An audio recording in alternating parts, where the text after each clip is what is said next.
Bonsoir, messieurs et dames. Merci de nous rejoindre à ce JDS, Journal Dimanche au soir, qui aujourd'hui sera marqué par ces sujets. Actionnariat populaire. La première usine de transformation de tomates est attendue dans 6 mois à Bobo-Dioulasso. Le projet est piloté par l'Agence pour la promotion de l'entrepreneuriat communautaire APEC avec l'appui de la société coopérative Bâtir l'avenir. Et puis interdiction de vente des boissons alcoolisées au moins de 18 ans. Le ministère du Commerce en a fait le rappel à travers un communiqué. La mention doit être obligatoirement affichée à l'entrée de tous les débits de boissons. Nous échangerons avec Al-Hussein Zango, qui est le président de l'association des managers professionnels des espaces culturels, justement sur la question. Et puis, le championnat du monde d'athlétisme 2023, Hugues Fabrice Zango a été accueilli en héros à Ouagadougou hier samedi 23 septembre. À l'occasion, il s'est prêté aux questions des hommes du média pour témoigner sa gratitude. Nous y reviendrons et nous allons aussi parler boxe avec Anassi Kwanda, ancien boxeur et entraîneur de boxe. C'est le déroulé pour ce qui est de ce JDS. La première des rubriques, c'est celle politique.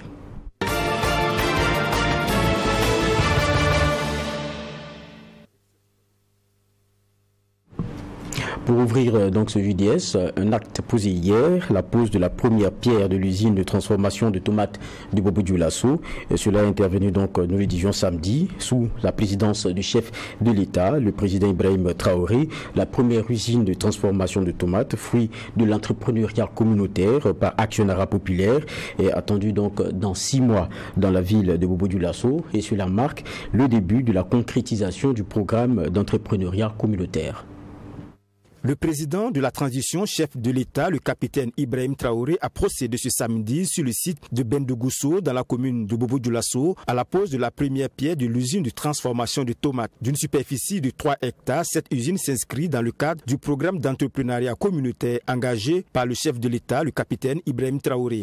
Pour le président de la transition qui s'est exprimé à l'issue de la cérémonie, c'est un jour mémorable qui marque la concrétisation d'une vision développée par la transition. 3 mois après, nous arrivons à poser donc la première pierre. C'est très important parce qu'il y a eu de l'engouement donc dans la souscription et c'est le lieu aussi d'encourager les gens à avoir confiance, à continuer à souscrire, les Burkinabés de l'intérieur comme de la diaspora, parce que c'est par nous que nous pourrons tout faire pour les Burkinabés. Il faut avoir confiance, sinon 3 mois après, nous ne serons pas là pour poser la première pierre. Je pense que le point est régulièrement fait par l'APEC et tous ceux qui souscrivent suivent régulièrement. Voilà, ce sont des acteurs donc, de ce modèle économique et il n'y a pas quelqu'un qui souscrit et qui oublie. Il suit les activités et comme on l'a dit, donc, c'est pour la population et c'est fait par la population. Donc ils pourront suivre régulièrement l'utilisation de leurs fonds et tout ce qui va en découler. Vous pouvez être rassuré de cela. Il y a tous les mécanismes qui sont mis en place donc, pour ça. Le directeur général de l'Agence pour la promotion de l'entrepreneuriat communautaire APEC, Karim Traoré, a soutenu que l'usine de transformation de tomates va engager plus de 5 milliards de francs CFA d'investissement. Elle permettra à terme de créer 100 emplois directs dans la région des Hauts-Bassins. Le programme d'entrepreneuriat communautaire, faut-il le rappeler, est un programme fondé sur un nouveau modèle économique dont le financement est assuré par vous et nous. Afin de participer à l'élan de relance économique à travers cette agence, le Burkina veut promouvoir la création d'entreprises communautaires dont le seul promoteur est le peuple burkinabé qui en sera le seul bénéficiaire également. L'activité de transformation de tomates va aboutir donc au produit fini qu'est le concentré de tomates qui sera commercialisé au Burkina Faso et dans d'autres pays.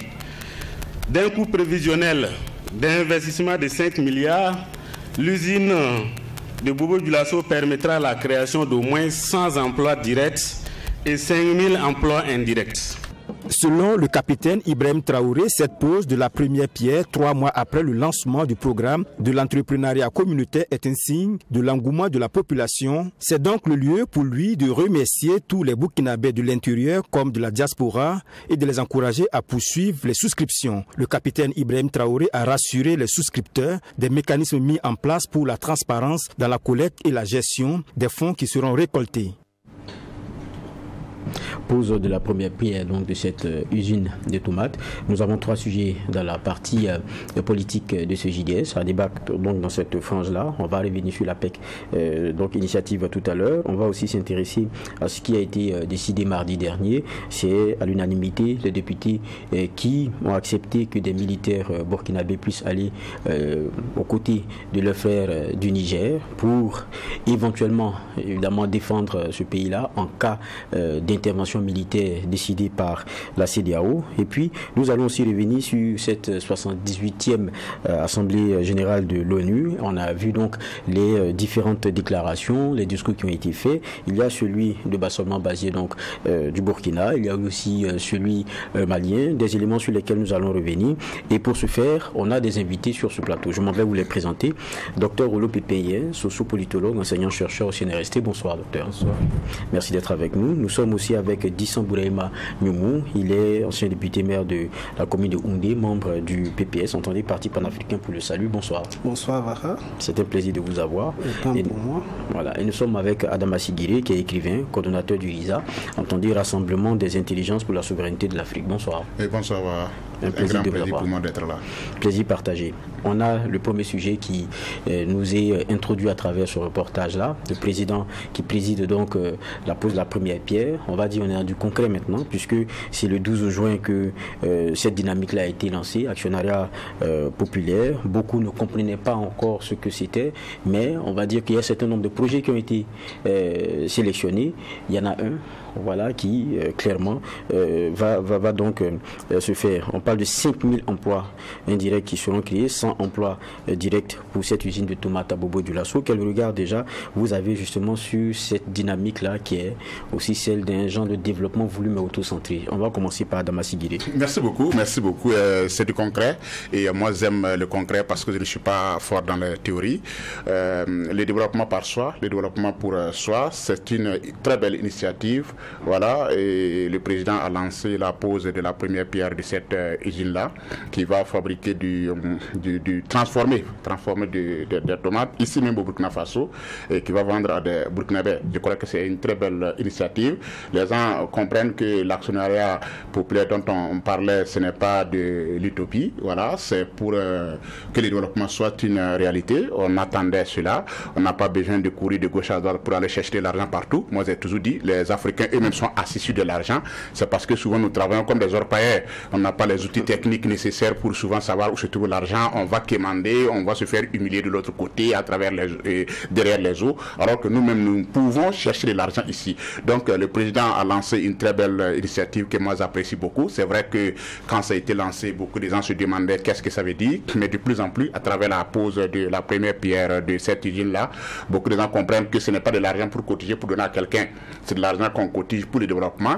Chacun est actionnaire d'une manière ou d'une autre à travers ce que la personne a donné. Et moi je pense que cette initiative elle est belle, elle est encouragée, et si ça continue comme ça, dans quelques années je pourrais qu'il y ait vraiment des initiatives locales très salvatrices pour les populations burkinabées.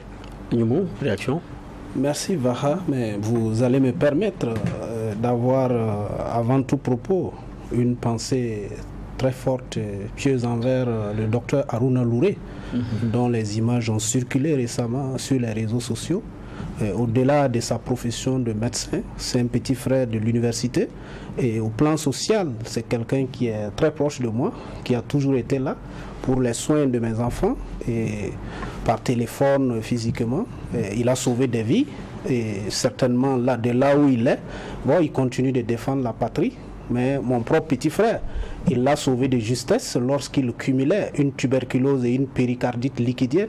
Et je voudrais aujourd'hui avoir une pensée vraiment pour lui, dans sa situation. Et je me permets aussi, moi, d'être dans votre lancée, puisque c'est quelqu'un qui a toujours été aussi, quoi qu'on dise, disponible à venir même sur le plateau du JDS, journal dimanche soir, et qui n'a pas sa langue dans la poche, qui dit ce qu'il pense, pour ceux qui le connaissent en tout cas. Et ça n'a pas commencé aujourd'hui. On l'a conduit sous Roch-Kaboré depuis. Il a gardé en tout cas cette façon d'être, de ne pas avaler les choses. On l'a vu même avec la question de la gestion de la maladie à coronavirus. C'est là où beaucoup de Burkinabés l'ont découvert. Maintenant, la question de sa réquisition, ça peut être un débat.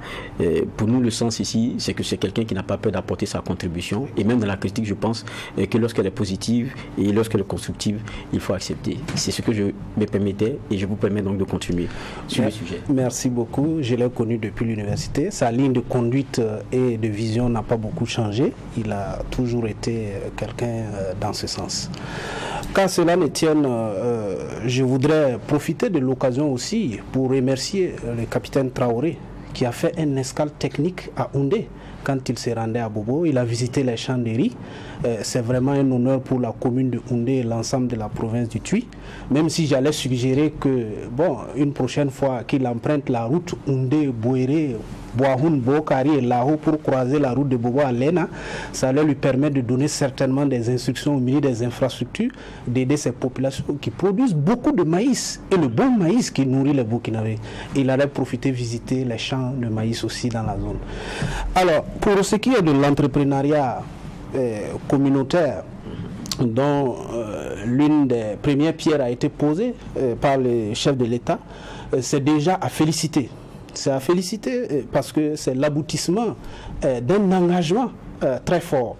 Mais si c'est l'aboutissement d'un engagement très fort, il va falloir qu'après la pose de cette première pierre, qu'on entretienne ça. Qu'on entretienne pour que non seulement l'usine se construise dans les délais, mais aussi que l'usine produise et que les Burkinabés puissent consommer. Parce que mon inquiétude avait d'abord été quel sera l'arrimage entre l'actionnariat populaire et nos banques classiques. Et aujourd'hui, mon inquiétude est davantage prononcée parce que quel sera l'apport ou quel sera le retour de la production de cet actionnariat populaire aux populations qui ont dû prendre des actions. Parce que n'oubliez pas avec moi que là où on est en train de poser la première pierre, il y a eu une époque où il y avait la savana. La savana qui a été littéralement liquidée et ça a donné un résultat chaotique pour les populations des hauts bassins. Il y a eu également l'exemple de Fassoyard, même si ce n'est pas dans le même registre, mais il va falloir qu'on prenne des garde-fous, qu'on ait un couloir clair, qu'on ait une vision claire sur cet actionnariat populaire. Parce que l'autre inquiétude qui me vient en tête, c'est que si vous comptez les usines de tomates qui sont en train d'être construites ou qui sont initiées au Burkina, on va jusqu'à 7. Lombila, Goursi, Yako, je ne sais où, même Koubri. Il y a tellement d'usines de tomates qu'à un moment donné, est-ce que nous pourrons consommer, est-ce que nous pourrons exporter, vu l'exigence et la compétitivité qu'il y a dans le monde de l'agroalimentaire? Parce que ça fait partie aussi de mes spécialités. Je suis ingénieur en agroalimentaire, je connais le niveau de compétitivité qu'il y a dans le domaine de l'agroalimentaire. Sinon, autrement, je dirais que c'est une aubaine pour le Burkina, c'est une aubaine pour les Burkinabés, que déjà à travers des fonds propres, qu'il y ait déjà la pose de la première pierre d'une unité qui va produire de la tomate. Mais il faut savoir, ce que je retiens du peu que je sais des Burkinabés, c'est que nous n'avons pas une éducation financière. Chacun a son argent, agit avec son argent, mais pour mettre notre argent ensemble et faire quelque chose et que ça ait un retour, parfois il y a un fossé très profond. On reviendra dans le détail aussi là-dessus. C'est le premier tour de table. Docteur Lopé Payel, qu'est-ce que ça vous dit, cette pose de première pierre? On rentre dans du concret maintenant. Oui, mais bien sûr, c'est une initiative très louable. Et je pense que quand les ressources qui sont mises en œuvre viennent des Burkinabés eux-mêmes, et je pense que c'est quelque chose quand même qu'il faut saluer à sa juste valeur. Et pour moi, c'est déjà un message fort par rapport aux autres initiatives qui vont venir. Et en plus de ça, c'est un acte pédagogique qui vient nous rappeler que nous devrons d'abord compter sur nous-mêmes avant de compter sur les autres. Et c'est là où vraiment je trouve que c'est important. Et en même temps, ça permet donc de convaincre ceux qui sont toujours sceptiques que l'argent qui va sortir là aura une destination connue, voilà, observable et même vérifiable. Donc pour moi, c'est le plus important. Mais je suis en droit de soulever ici quelques inquiétudes. Allons-y. Parce qu'une usine de fabrication de transformation de tomates, je pense bien, ce n'est pas une première initiative, comme il a souligné. Je pense qu'il y a eu même beaucoup d'initiatives, même Bobo, ce n'est pas sa première initiative. Il y a eu Koudougou Waïgua, si je me trompe. Voilà. Et ça s'est soldé pratiquement par des échecs. Et donc à ce niveau, je pense qu'il y a une inquiétude de cela. Et à ce niveau, il va falloir ici tirer les leçons de ces échecs pour ne pas que cette initiative puisse connaître le même sort que les autres. Voilà, donc c'est là où se trouve mon inquiétude. Et en même temps, et ça vient rappeler quelque part la nécessité dans ce pays de faire la politique par les idées. Voilà, on se rappelle très bien que l'idée de l'actionnariat populaire a été pour la première fois donc entendue par le Burkinabé en 2005 dans la campagne présidentielle où le candidat Laurent Gbagbo, dans son programme politique, avait déjà émis cette idée. Et je vous dis qu'il était parmi les plus pauvres des candidats. Hein. Voilà, c'était les plus pauvres. Et il était parmi les plus pauvres, mais le plus riche en idées. Il avait le programme politique le plus cohérent. Et il avait un projet de société, quelque chose qu'il a proposé à la société burkinabé. Mais malheureusement, la politique se faisant par donc les moyens, où c'est la loi du plus offrant, la voix de Laurent Gbagbo n'a pas été entendue, puisqu'il n'avait pas les moyens financiers pour corrompre comme les autres et puis arriver au pouvoir. Donc voilà aujourd'hui quand même qu'un contexte politique ici a créé une opportunité de mettre en œuvre cette idée qui vient d'un Burkinabé et aussi qui rentre dans le cadre donc, du développement endogène que nous prenons tous. Et c'est là où vraiment je loue encore cette initiative et qui nous montre toujours la nécessité de faire la politique par les idées et non pas par l'argent. Et très souvent même c'est de l'argent volé. Voilà. Donc c'est là où cet acte aussi est pédagogique et vient en tout cas rappeler à la conscience de tous que nous devrons faire la promotion des idées en politique et non la promotion de l'argent. Maintenant, pour terminer, je dirais que c'est une opportunité pour la ville de Bobo-Dioulasso qui connaît aujourd'hui une situation d'essoufflement économique due à une forte centralisation politique et économique et amorcée depuis les indépendances, depuis les années 60, où il y a un processus de centralisation politique à travers donc, la ville de Ouagadougou qui a entraîné du coup aussi un processus de concentration et de centralisation économique.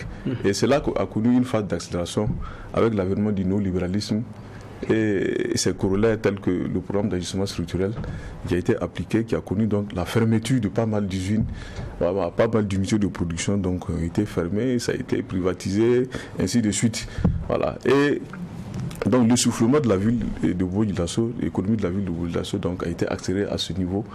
Et pour moi aujourd'hui, c'est quand même vraiment une opportunité, et en tout cas pour réveiller tout ce qui avait été fermé à l'époque, aussi bien à Boubou comme partout ailleurs. Il y a Faso Fani à Koudougou, il y a les Djembé à Banfoura.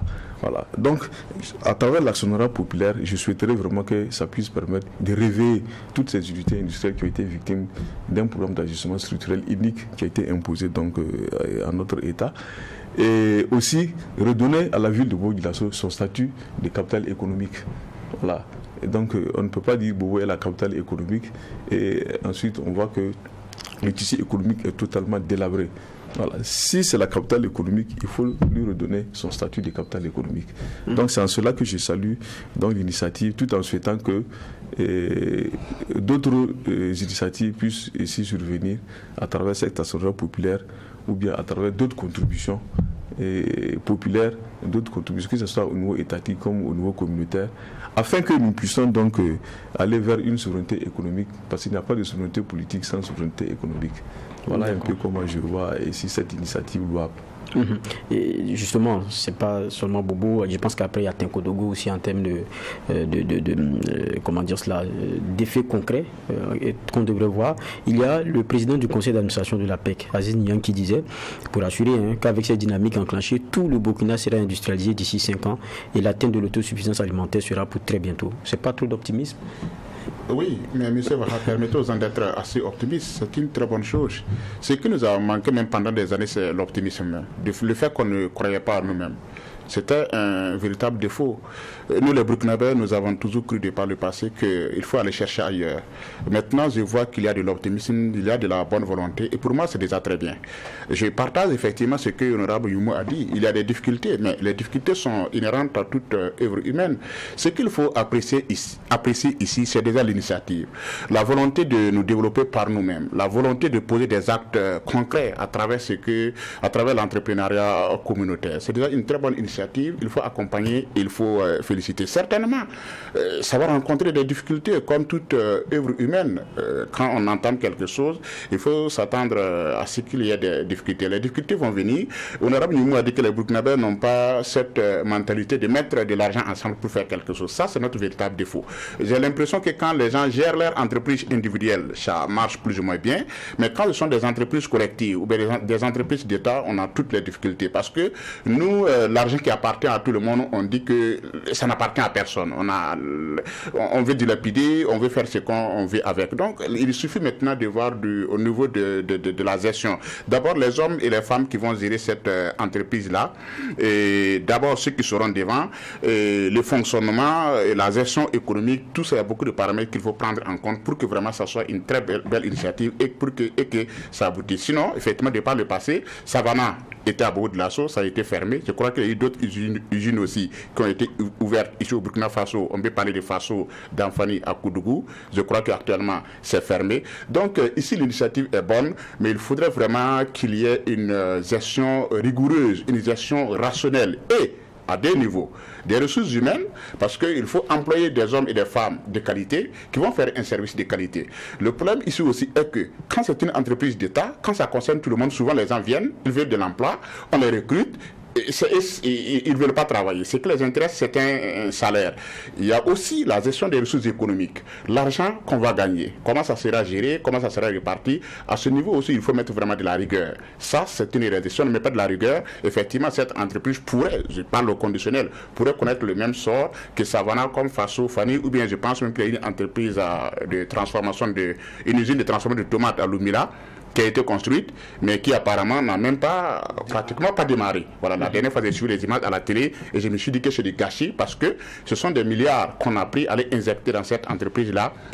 Et pratiquement, ça n'a pas donné de bons résultats. Donc, pour me résumer, j'ai dit ici, c'est une très belle initiative. Moi, en tout cas, j'encourage, je suis content. Pourquoi? Parce que, pour la première fois, nous prenons notre courage à deux mains, nous décidons de faire des choses par nous-mêmes, nous décidons de mettre de l'argent ensemble pour faire quelque chose. Et quand vous regardez toutes les grandes nations, elles ne passent pas le temps à mendier, elles ne passent pas le temps à quémander. Une nation ne peut pas quémander pour atteindre sa souveraineté. La souveraineté économique, elle est nécessaire. La souveraineté alimentaire, elle est nécessaire. Si vous n'avez pas de l'argent que vous produisez vous-même, si vous passez votre temps à quémander, vous ne pouvez pas atteindre la souveraineté. Ici, nous avons décidé de nous affirmer à travers l'entrepreneuriat communautaire, l'actionnariat communautaire, en demandant aux gens de mettre leur argent pour faire quelque chose.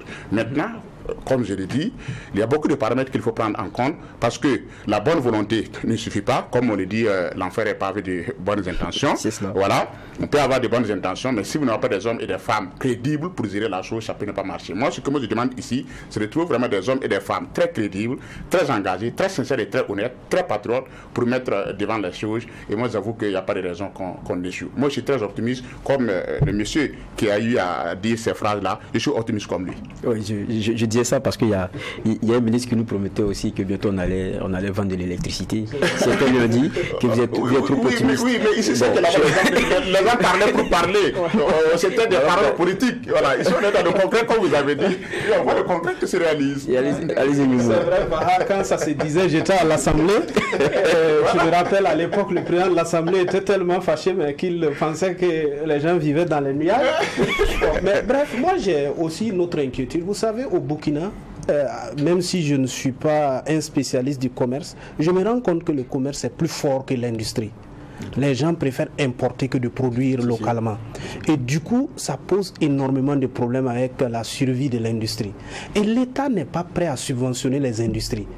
Alors, si aujourd'hui, il advenait que sur la chaîne de production, tout ce qu'on a besoin comme intrant pour pouvoir sortir la boîte de tomates, quand on calcule, on se retrouve avec une boîte de tomates importée moins chère qu'une boîte de tomates produite au Burkina. Vous voyez que nous allons arriver dans une situation extrêmement difficile. Surtout que ça sera une entreprise d'actionnariat populaire, à moins que l'État lui-même se mette derrière pour, en tout cas, subventionner. Mais il y a l'autre inquiétude. Quand vous regardez, par exemple, le cas de la Sosuco, Aujourd'hui au Burkina, parfois pour trouver le sucre du Burkina, il faut te lever tôt le matin. Jusqu'à la nuit, il faut allumer une torche pour trouver le sucre. Et le sucre est même à 1000 francs le paquet, mais on n'arrive pas à trouver. Alors que la demande, elle est là. La demande est là. Même à 1000 francs, on va payer, mais on n'arrive même pas à trouver ça. Parce que c'est lié à vraiment à des esprits très malins qui parfois stockent carrément le sucre pour créer en tout cas le manque et faire importer par exemple du sucre beaucoup plus facilement. Donc c'est des aspects que le gouvernement doit regarder. Avoir des quotas même dans les boutiques. Si tu as du sucre importé ou si tu as de la tomate importée, avoir un certain pourcentage. C'est-à-dire il faut qu'on commence à poser ces leviers-là. Sinon nous allons créer des industries, mais en même temps nous-mêmes nous allons creuser la tombe de ces industries et les enterrer en même temps. Parce que le Burkinabé, le patriotisme est certes là, mais dans la consommation alimentaire, on a un autre regard et c'est assez difficile. C'est vrai qu'on peut citer d'autres exemples qui ont eu de l'exploit, comme Dafani, mais à un moment donné, vous reconnaissez avec moi que les gens avaient piraté Dafani pour en faire des copies et ça pose énormément de difficultés. Moi, j'aurais voulu que dans l'actionnariat populaire, l'État a déjà racheté Brafasso. Mais qu'on réveille Brafasso et que l'État revende ça à l'actionnariat populaire. Pour qu'on relance ça, les usines sont construites à Silmicin là, ça est là, l'usine est là, les installations sont là, il faut les rénover. Nous, on était pratiquement les derniers stagiaires de Brafasso et ça fonctionnait normalement. Mais on préfère importer des planètes qu'on distribue à chaque baptême, à chaque mariage et les gens consomment alors que nous-mêmes, on peut produire ça au niveau local. Vous voyez un peu le déphasage. On comprend. Dernière question sur le sujet, je vais terminer avec Dr Lopépin. Est-ce que maintenant qu'on va dans du concret, il ne va pas falloir communiquer même sur le mode de gestion? Parce que tout à l'heure, un peu c'est ce qui ressortait, c'est l'inquiétude. Vous savez, on est dans un système qui est un peu hybride. Il y a l'État qui est dedans, mais ça appartient à des gens qui ont décidé de se mettre ensemble. Et beaucoup aujourd'hui, ça ne peut pas leur quitter de la tête que est-ce que ce qu'on commence aujourd'hui là, ensemble avec l'État, ça ne va pas changer, étant entendu que quand les gens viennent, souvent ils mettent sous boisseau les initiatives des prédécesseurs. Est-ce que là, il ne va pas maintenant falloir communiquer sur même ce mode de gestion de ces associations? Oui, communiquer sur le mode de gestion de ces associations, je trouve que c'est même bien, c'est normal. Mais est-ce que ce n'est pas tôt? Parce que nous sommes déjà au stade de la première pierre. Attention, parce que n'oublions pas quelque chose, c'est que c'est de l'actionnariat populaire, donc on collecte. Dès que vous avez commencé à collecter l'argent des gens, le monsieur il veut être regardant, même sur la dépense de construction. Voilà pourquoi je dis, est-ce que il ne faut pas maintenant commencer à communiquer sur le cocon qui gère tout? C'est ça aussi, c'est un enjeu, ça devient un enjeu. Non, je comprends bien. C'est là que je dis que, en fait, pour l'instant, c'est la première pelle qui a été posée, ce que nous tous on a constaté. Mais maintenant, ce que vous dites, moi je trouve que c'est un vœu qu'il faut formuler. Voilà, interpeller donc nos autorités et pour leur dire donc il y a nécessité donc de communiquer, voilà, de façon claire pour assurer ici les contributeurs et bien les observateurs et ceux qui sont intéressés par cette initiative. Voilà, parce que, et compte tenu du fait que c'est l'actionnariat populaire, c'est dire qu'il y a plusieurs regards qui seront portés sur cette unité de production. Et donc, nécessairement, si la communication n'est pas bien faite, ça va créer des suspicions de part et d'autre. Surtout si à un certain moment l'unité commence à battre de l'aile où il y a donc des difficultés, il va falloir vraiment communiquer de façon très claire, transparente avec ceux non seulement qui sont engagés dans cette unité et aussi avec toute l'opinion pour créer une situation de confiance. Mais pour moi, c'est un vœu qu'il faut formuler. D'accord. Rapidement pour terminer. Contrairement à ce que Olo Pépin pense, moi je pense que ce n'est pas un vœu. L'actionnariat populaire doit avoir un plan stratégique clair. Il y a le plan d'investissement. D'abord, il y a le plan de collecte des fonds, il y a le plan d'investissement et il y a le plan d'exploitation des investissements. Parce que ça, c'est clair et on doit communiquer là-dessus. On doit même aller jusqu'à dire aux populations, si tu mets 100 francs, peut-être tu gagnes 5 francs ou 1 franc à la suite. Ça c'est un truc qui doit être clair. Oui, moi, j'aurais pensé même, en lieu et plat de la peau de la première pierre, même si on chante toujours Bobo est une capitale économique, c'est une zone industrielle, c'est pas une capitale économique. Mais ce que je veux qu'on aurait pu faire, le président a dit qu'on doit investir dans le domaine minier. On aurait aurait même pu déjà créer une mine. Parce que là, au moins, ce sont les ressources naturelles du peuple qu'on est en train d'exploiter. Et pour là-bas, il n'y a pas de doute. Le produit de cet investissement est vendable et est envié sur l'ensemble du monde entier. Non, à ce niveau, je voudrais dire que ici, c'est en ce qui concerne l'actionnariat populaire en tant que tel, mais il y a eu beaucoup de communication là-dessus. Dans les chefs-lieux de région, il y a eu des communications, des échanges, voilà, tout. Maintenant, il s'agit d'un acte concret qui a été posé. Et ce que je comprends par communication, c'est ici de faire une communication précise sur l'unité de production qui est en train d'être mise en œuvre. C'est ce que je comprends. Voilà, mais pas déjà expliquer ce que c'est que l'actionnariat populaire, parce que le travail a été fait. Peut-être que ça a été insuffisamment fait, mais il y a une communication à ce niveau. Mais pour ce qui est de l'unité de façon précise, il va falloir aussi, c'est-à-dire que mettre au premier plan la communication pour qu'il y ait plus de transparence, pour qu'il y ait la confiance, voilà, afin d'éviter donc certaines situations d'incompréhension désagréables. On va dire dynamique louable, en tout cas ça a fait l'unanimité sur le plateau. Maintenant, il y a des garde-fous à mettre et puis il y a à rassurer les uns et les autres. J'ai dit 3 sujets. Le deuxième sujet, c'est de mardi 19 septembre à l'Assemblée législative de transition. Au cours de la plénière, il y a donc cet avis favorable qui a été donné pour l'envoi d'un contingent burkinabé en République du Niger en cas d'agression de ce pays-là. Cette loi est entrée en vigueur dès le vote. Pas de date approximative pour le départ de ce contingent, ni d'informations sur son effectif. Peut-être premier tour d'étape sur la question. Tout le monde savait très clairement la posture du Burkina. Donc, il fallait maintenant l'habillage des textes. Ça, au moins, c'est une réalité. Mais quand ça passe devant l'Assemblée nationale, ce qui intéresse les uns et les autres, c'est le débat. C'est le débat autour. Est-ce que vous les avez vraiment sentis assez nourris et tout, monsieur? Merci beaucoup. Je crois que cette décision, cet avis de l'Assemblée nationale peut faire polémique. Hein. Je pense que le Rabo Youmou, je le vois venir, mais bon, écoutez.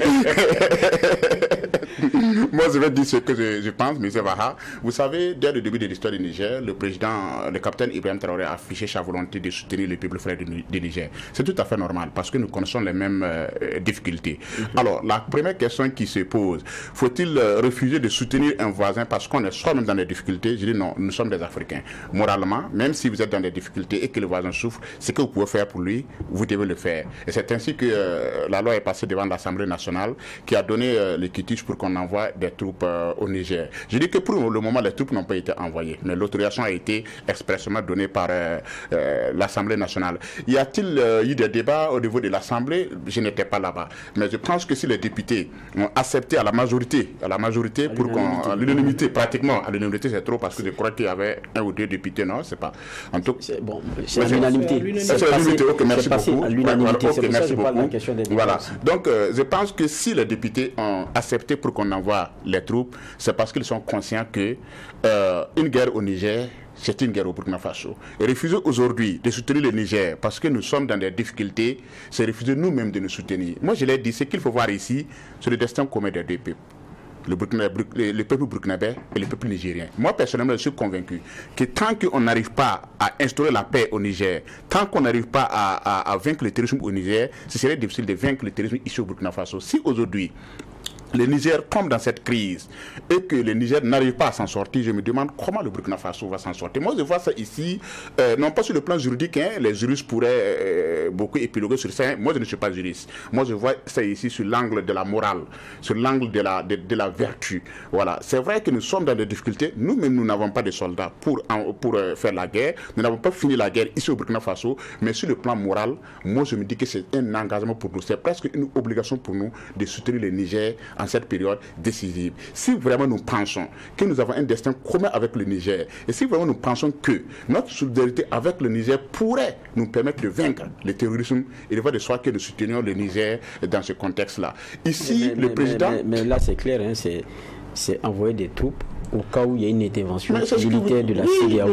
Oui, il dit au cas où la CEDEAO encore n'a pas envoyé ses troupes, nous aussi on attend. Ici, l'objectif c'est de montrer à la CEDEAO que nous sommes prêts à soutenir le Niger. C'est de montrer à la CEDEAO que nous ne sommes pas dans des faux fuyants. Nous n'avons pas peur, nous avons décidé de nous assumer. Si la CEDEAO pense qu'elle peut faire la guerre au Niger pour rétablir Bazoum, qui est pratiquement parti, alors nous aussi nous sommes prêts à nous assumer. Je pense que ici vraiment c'est un défi qu'on lance, c'est une preuve de volonté que le capitaine capitaine Ibrahim Traoré, à travers même le gouvernement de la transition, ils sont en train de montrer aux autorités nigériennes que, quoi qu'il en soit, quoi qu'il advienne, le peuple burkinabé est avec vous en ce moment difficile-là. Moi, je vois ici le devoir moral, l'obligation morale. Et franchement, quoi qu'on en dise, moi, je pense qu'en tant qu'Africain, on doit le faire. C'est pratiquement, même si vous avez un voisin, peu importe, même si vous avez des difficultés pour manger, s'il dort avec la faim, mais vous coupez ce que vous avez et vous allez lui donner une partie pour qu'il ne dorme pas avec la faim. C'est ça la solidarité, c'est ça la fraternité, c'est ce qui est africain. Mais bon, Youmou pourrait dire autre chose. Il va y aller. Ne le dévancez pas. Non, je ne le dévance pas. Bon, vous aviez eu l'habitude des débats en assemblée. Hein. Moi, je posais la question déjà de la nature même des débats là-bas. Est-ce que c'est des choses que vous avez senties? Parce que c'est une question qui est éminemment importante. C'est même au-delà de l'importance, cette question. Mais ce que je voudrais dire, ma position ne date pas d'aujourd'hui par rapport aux missions de maintien de la paix, de sécurisation. J'ai interpellé quand j'étais député le ministre de la Défense de nous dire clairement qu'est-ce que nos soldats font au Mali pendant que le Burkina est grignoté. Depuis 2018-2019, j'ai interpellé quand j'étais député. Pour moi, par principe, si le Burkina a des difficultés, les militaires du Burkina doivent défendre le Burkina avant d'aller défendre d'autres pays. Surtout qu'aujourd'hui, ce n'est pas une question où le Niger est en proie, comme à l'époque au Mali où vraiment la situation était difficile, on a créé une force d'interposition. Donc aujourd'hui, quand je regarde ce qui s'est passé à l'Assemblée, bon, moi je pense que le capitaine Ibrahim Traoré avait déjà annoncé sa position depuis Saint-Pétersbourg.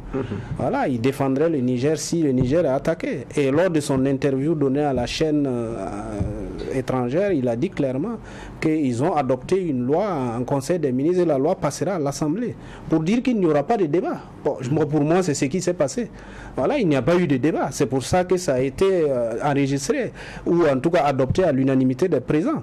Mais pour moi, ce qui me dérange, je pense que cette transition est suffisamment précieuse pour avoir des comportements des politiciens. Parce qu'aujourd'hui, ça montre clairement que l'Assemblée législative de transition reste et demeure comme une caisse de résonance, comme ce que les gens aimaient critiquer. Voilà, pour moi, c'est comme Pourquoi? ça que Parce que c'est passé à l'unanimité. Oui, passé à l'unanimité. Il devait y avoir quand même des débats. Mais comme à l'époque, quand le MPP a voulu faire adopter la loi sur les PPP, on a vu l'opposition qui s'est dressée contre, ils ont même fui la salle. Mais bon, la loi est quand même passée. Ça, c'est des choses qui doivent exister. Les débats doivent exister de façon franche. Moi, je suis convaincu d'une chose. Il y a eu des députés laissés librement à eux. Peut-être qu'ils ne seraient pas d'accord avec cette décision. Mais pour moi, peu importe. Le plus important aujourd'hui, c'est que nous avons adopté la loi et une loi reste celle que nous allons suivre, en tout cas pour agir au Niger. C'est déjà quelque chose d'assez important que d'avoir consulté l'Assemblée nationale. Oui, mais ce que vous dites, voilà. On peut le prendre aussi avec des pincettes parce que ce n'était pas comme une balade. La preuve, il y avait la question de la durée.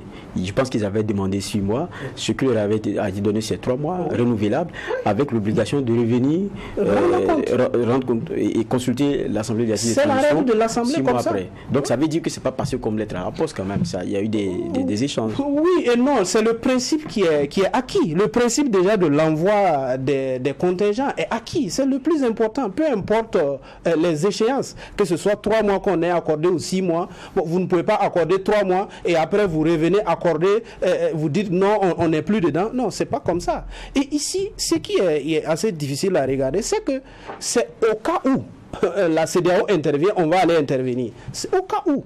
Vous voyez ce que ça fait. Docteur Lopetin. Oui. Bon, moi je n'ai pas trop suivi un peu le débat. Oui, le débat et l'adoption de cette loi. Je l'ai pris comme ça. Bon, peut-être personnellement j'étais en difficulté, ce qui ne m'a pas permis donc de suivre. Mais je trouve déjà que le souci même de passer par la représentation nationale pour adopter une loi devant permettre donc nos autorités d'envoyer un contingent au Niger en cas d'agression. Et moi je trouve que c'est déjà quelque chose de louable parce qu'il y a le souci donc de se coller ici à une obligation constitutionnelle et le souci donc de respecter ici des principes républicains. C'est tout ce qu'on demande à nos autorités et de se conformer donc à ce que la loi a décidé. Donc à ce niveau, je trouve la démarche ici elle est républicaine. Voilà, elle est républicaine et il ne faudra pas passer outre les règles pour poser des actes. C'est ça à des moments donnés qui suscite des polémiques. voilà, au niveau donc de l'espace public, ou bon, des critiques de par-ci par-là. Mais s'il y a une unanimité autour de ça, bon, moi je ne vais pas rentrer à l'hémicycle, voilà, pour savoir ce qui s'est passé, mais on constate qu'il y a une adhésion totale donc, de nos représentants donc, à cette loi qui a été adoptée. Voilà. Maintenant, la nécessité même d'adopter cette loi, et je pense que déjà la position avait été clairement affichée. Et il n'y a pas que l'envoi d'un contingent au Niger, mais il y a aussi le retrait du Burkina et du Mali de la CEDEAO en cas d'agression du Niger par la CEDEAO. Ça aussi. Voilà. Mais ça n'a pas fait l'objet d'adoption à l'Assemblée. Ou bien peut-être qu'on n'a pas trouvé nécessaire, ou je ne sais pas quelle est la procédure qu'il faut engager, puisque c'est en cas d'attaque. Voilà. Mais déjà on anticipe, parce que l'action militaire, elle peut être instantanée, elle peut être spontanée, elle peut être imprévisible. Ça au moins c'est clair. Mais donc, justement, je comprends ici peut-être que ce n'est pas le souci donc de prendre des garanties, de prendre des précautions en cas d'agression, ou ne pas peut-être être là en train de traîner encore pour respecter ici certaines procédures constitutionnelles ou autres là, avant de l'envoi d'une troupe. Mais je trouve que aujourd'hui, il faut le dire que si le Niger a agressé, c'est le Burkina qui a agressé. Je pense que nos autorités l'ont compris. Parce que nous avons les mêmes ennemis et nous sommes confrontés tous à une criminalité transnationale et transfrontalière. Et donc, du coup, il y a lieu ici de mettre les forces ensemble, de créer une synergie pour pouvoir faire face au terrorisme international qui aujourd'hui est en train de faire ravage dans la zone sahélienne. Ce n'est pas seulement au Burkina, mais c'est dans la zone sahélienne. Mais quand on regarde concrètement, on a l'impression aussi que le Burkina prend un peu le lead dans ce conflit entre le Niger et la CEDEAO. Je m'explique. Le Mali a soutenu, un peu comme nous, toujours, même dans le propos, et certains éléments concrets.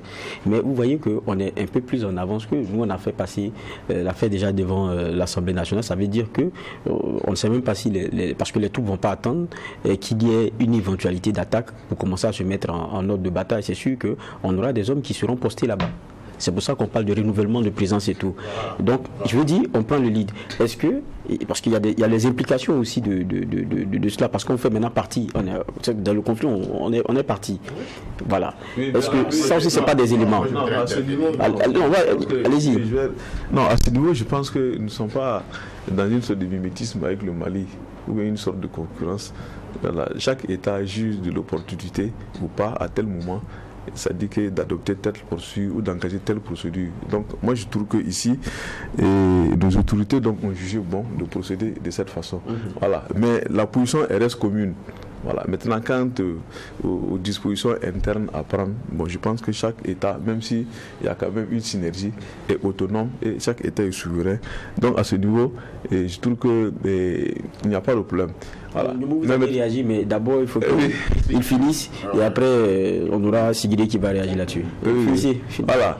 Mais maintenant, ce qui est intéressant de souligner, c'est qu'au moins pour le Burkina, pour ce qui est du Burkina Faso, nos autorités ont consulté la représentation nationale avant toute action d'envoi.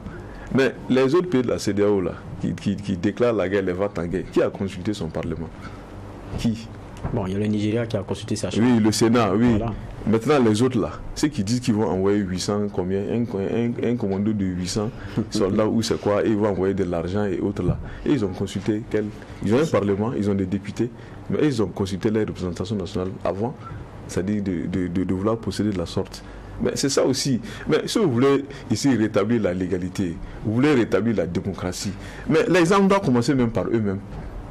N'est-ce pas? Vous commencez à déclarer la guerre sans consulter même vos représentations nationales. Et ensuite, vous allez venir nous donner des leçons de démocratie, des leçons de légalité. Mais ça, c'est la comédie. Donc, déjà ici, ça montre ici notre maturité.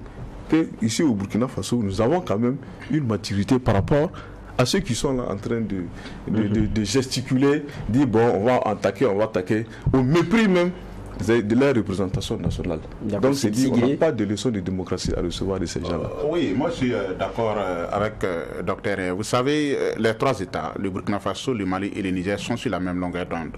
Maintenant, il y a ce qu'on appelle les dispositifs internes. Chaque État a ses dispositifs internes. Vous savez qu'il y a une charte qui a été signée, la charte met en place ce qu'on appelle l'Alliance des États du Sahel. Quand vous lisez la charte, je crois qu'on en a discuté la dernière fois ici, quand vous lisez la charte, c'est clair. Si un pays est attaqué, les autres pays défendent le pays attaqué. Donc ça veut dire qu'aujourd'hui, le Burkina Faso et le Mali sont prêts à défendre le Niger au cas où le Niger est attaqué. Au cas où le Niger serait attaqué. Maintenant, quand il s'agit des dispositifs internes, chaque pays s'y prend à sa manière. Le dispositif burkinabé n'est pas forcément le dispositif malien. Mais une chose est sûre, le Burkina Faso et le Mali vont défendre le Niger si le Niger venait à être attaqué par la CEDEAO et la France. Parce qu'il n'y a que la CEDEAO et la France qui veulent attaquer le Niger. Et comme on le dit, qui veut la paix prépare la guerre. Et je pense qu'ici, nous prenons nos dispositions aussi de façon légale. Et je ne suis pas d'accord quand Honorable Youmou dit que les députés se comportent comme des politiciens. Non, ils ne se comportent pas comme des politiciens. À l'Assemblée législative de la transition, il n'y a pas de parti politique. Vous, à votre temps, vous avez passé votre temps à faire des débats, à faire des discussions. Les partis politiques sont représentés. Bien sûr. Oui, mais ils sont représentés, mais pas comme au temps où les Youmou étaient là-bas. Là-bas, c'était vraiment la guerre où ils se traillaient à longueur de journée, souvent pour seulement l'intérêt d'un parti politique et non pas pour l'intérêt de la nation. Je m'excuse. Mais aujourd'hui, ce n'est pas comme ça. Ce n'est pas une assemblée où on a des partis politiques qui veulent forcément montrer que nous sommes là. Non. Donc aujourd'hui, quand vous voyez même les masses populaires, les gens sont derrière la transition, les gens soutiennent la transition. Il va de soi que les députés qui sont à l'ALT, s'ils jugent vraiment que l'envoi de troupes au Niger répond vraiment au contexte actuel, et surtout à travers la charte qui a été signée, il va de soi que l'unanimité se dégage et qu'il n'y ait pas beaucoup de débats comme ça se faisait de par le passé. L'Assemblée législative de la transition que nous avons aujourd'hui ne saurait être comparée avec les assemblées que nous avons eu de par le passé, où tout le monde savait comment les choses se... Non, honorable, je ne vous accable pas.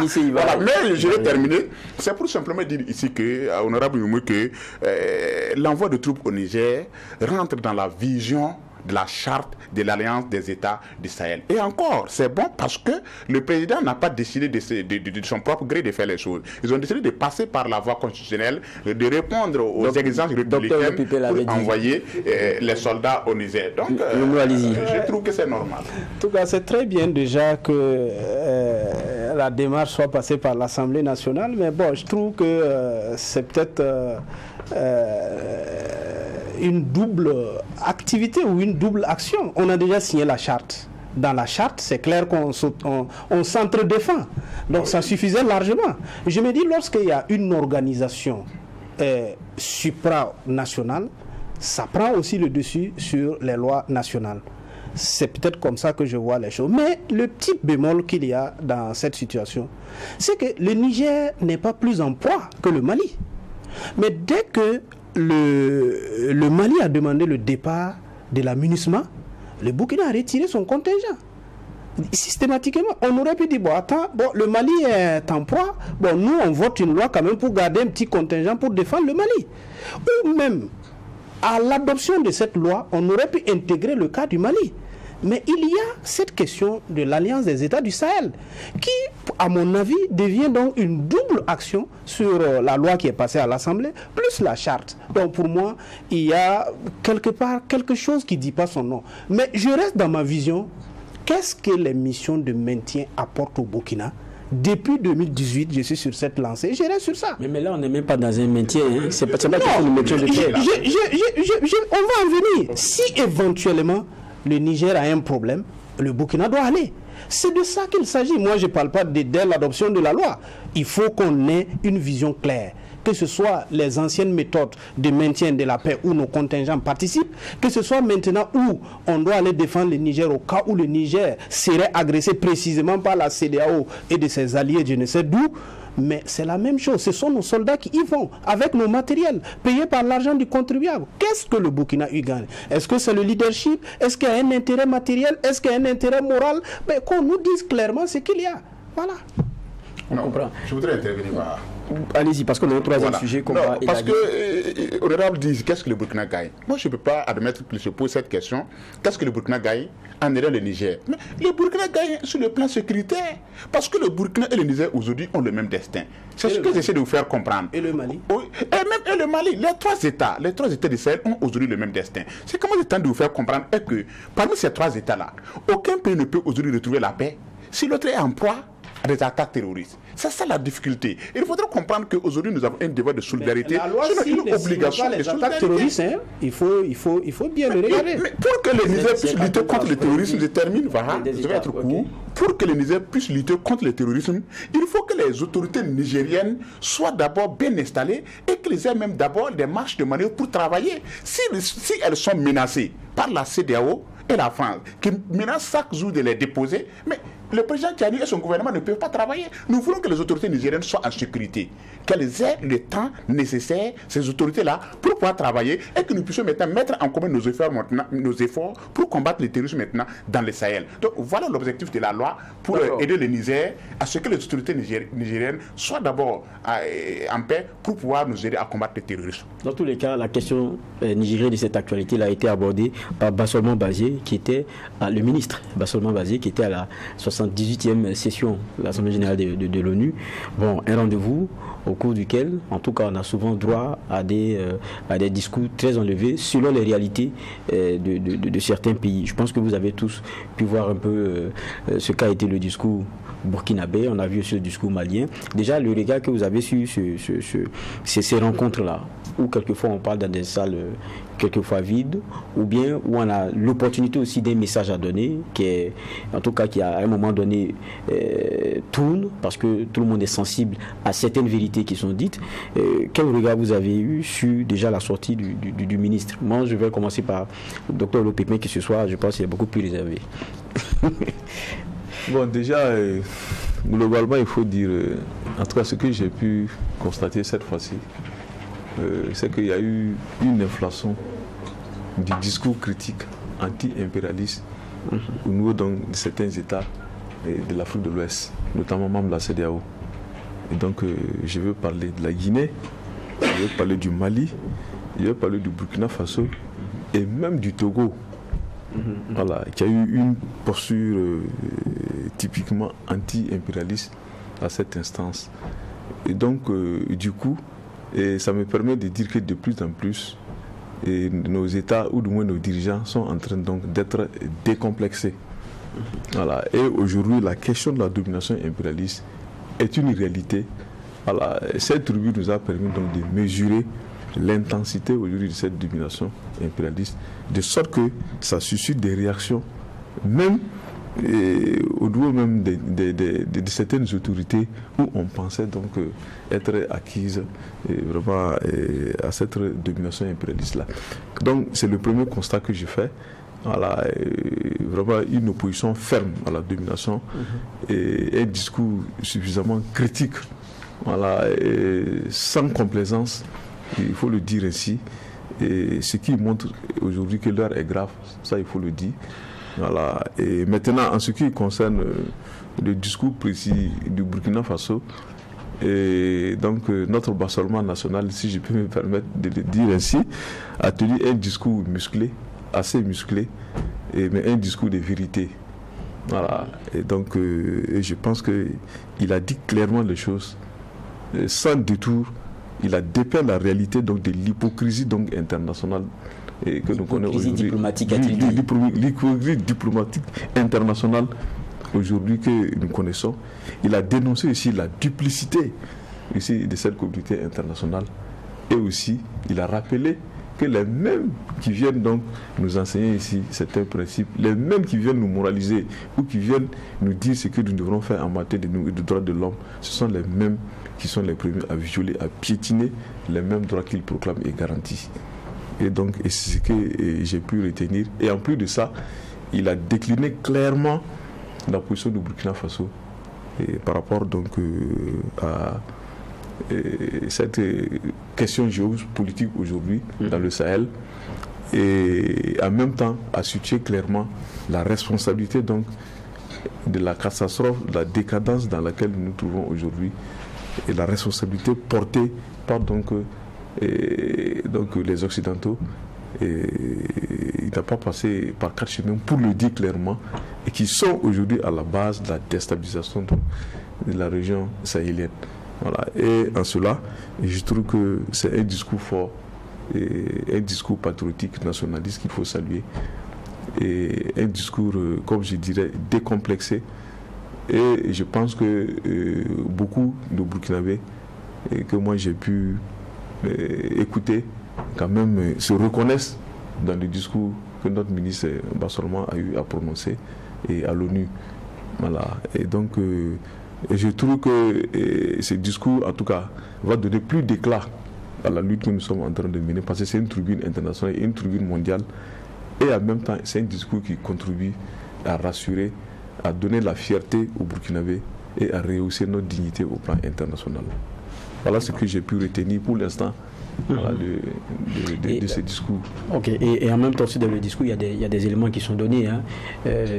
On parle de pays qui ont tenté d'imposer même des premiers ministres, qui ont essayé de discuter pour des rallonges en contrepartie de certain nombre d'éléments, des ministres clés. C'est beaucoup d'éléments quand même qui sont donnés dans ce discours-là. Et tout à l'heure, le docteur Le Pépin disait... C'est pour ça que je parle de la duplicité. C'est cela. En même temps qu'ils disent qu'ils sont contre les coups d'État, les mêmes rampent dans l'ombre pour venir vous faire des propositions, dire faites ceci, faites cela. Et de façon publique, il dit non, on condamne les coups d'État. Or, en bas, il cautionne même ces coups d'État. C'est cette duplicité dont je parlais. Discours musclé, hein, esprit démoniaque de domination. Il y a beaucoup d'éléments qui sont sortis. Allez, Sigilé. Oui, merci beaucoup. L'Assemblée nationale de l'ONU est une tribune, elle n'est pas un tribunal. Moi, j'aurais voulu qu'elle soit une tribune et puis un tribunal à la fois. Malheureusement, c'est une tribune.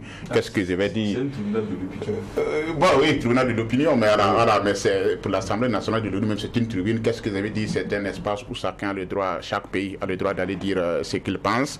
Mais c'est déjà bon, parce que de par le passé, les États africains, quand ils partaient à l'Assemblée générale lors des sessions, on a l'impression que les présidents partaient pour mentir ou bien pour parler, pour faire plaisir aux yeux des Européens, des Occidentaux.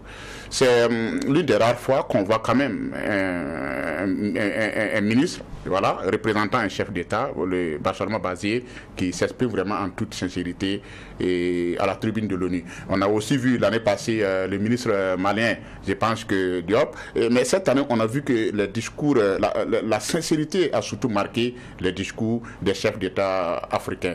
Donc c'est la preuve que les Africains refusent ce qu'on appelle le diplomatiquement correct, qui relève du mensonge, qui c'est aller caresser les Occidentaux, aller leur dire que nous sommes d'accord avec vous. Non, ici on a vu vraiment un discours marqué par la sincérité, un discours marqué par l'engagement. C'est un lieu où Bassorma Bazié a dit vraiment ce que voudraient entendre les masses africaines, les masses burkinabées. Et ce discours-là, vraiment, moi, j'avoue que je l'ai beaucoup admiré. Même si diplomatiquement, on peut en discuter, hein, on peut en discuter. Les gens disent que non, il ne fallait pas parler comme ça.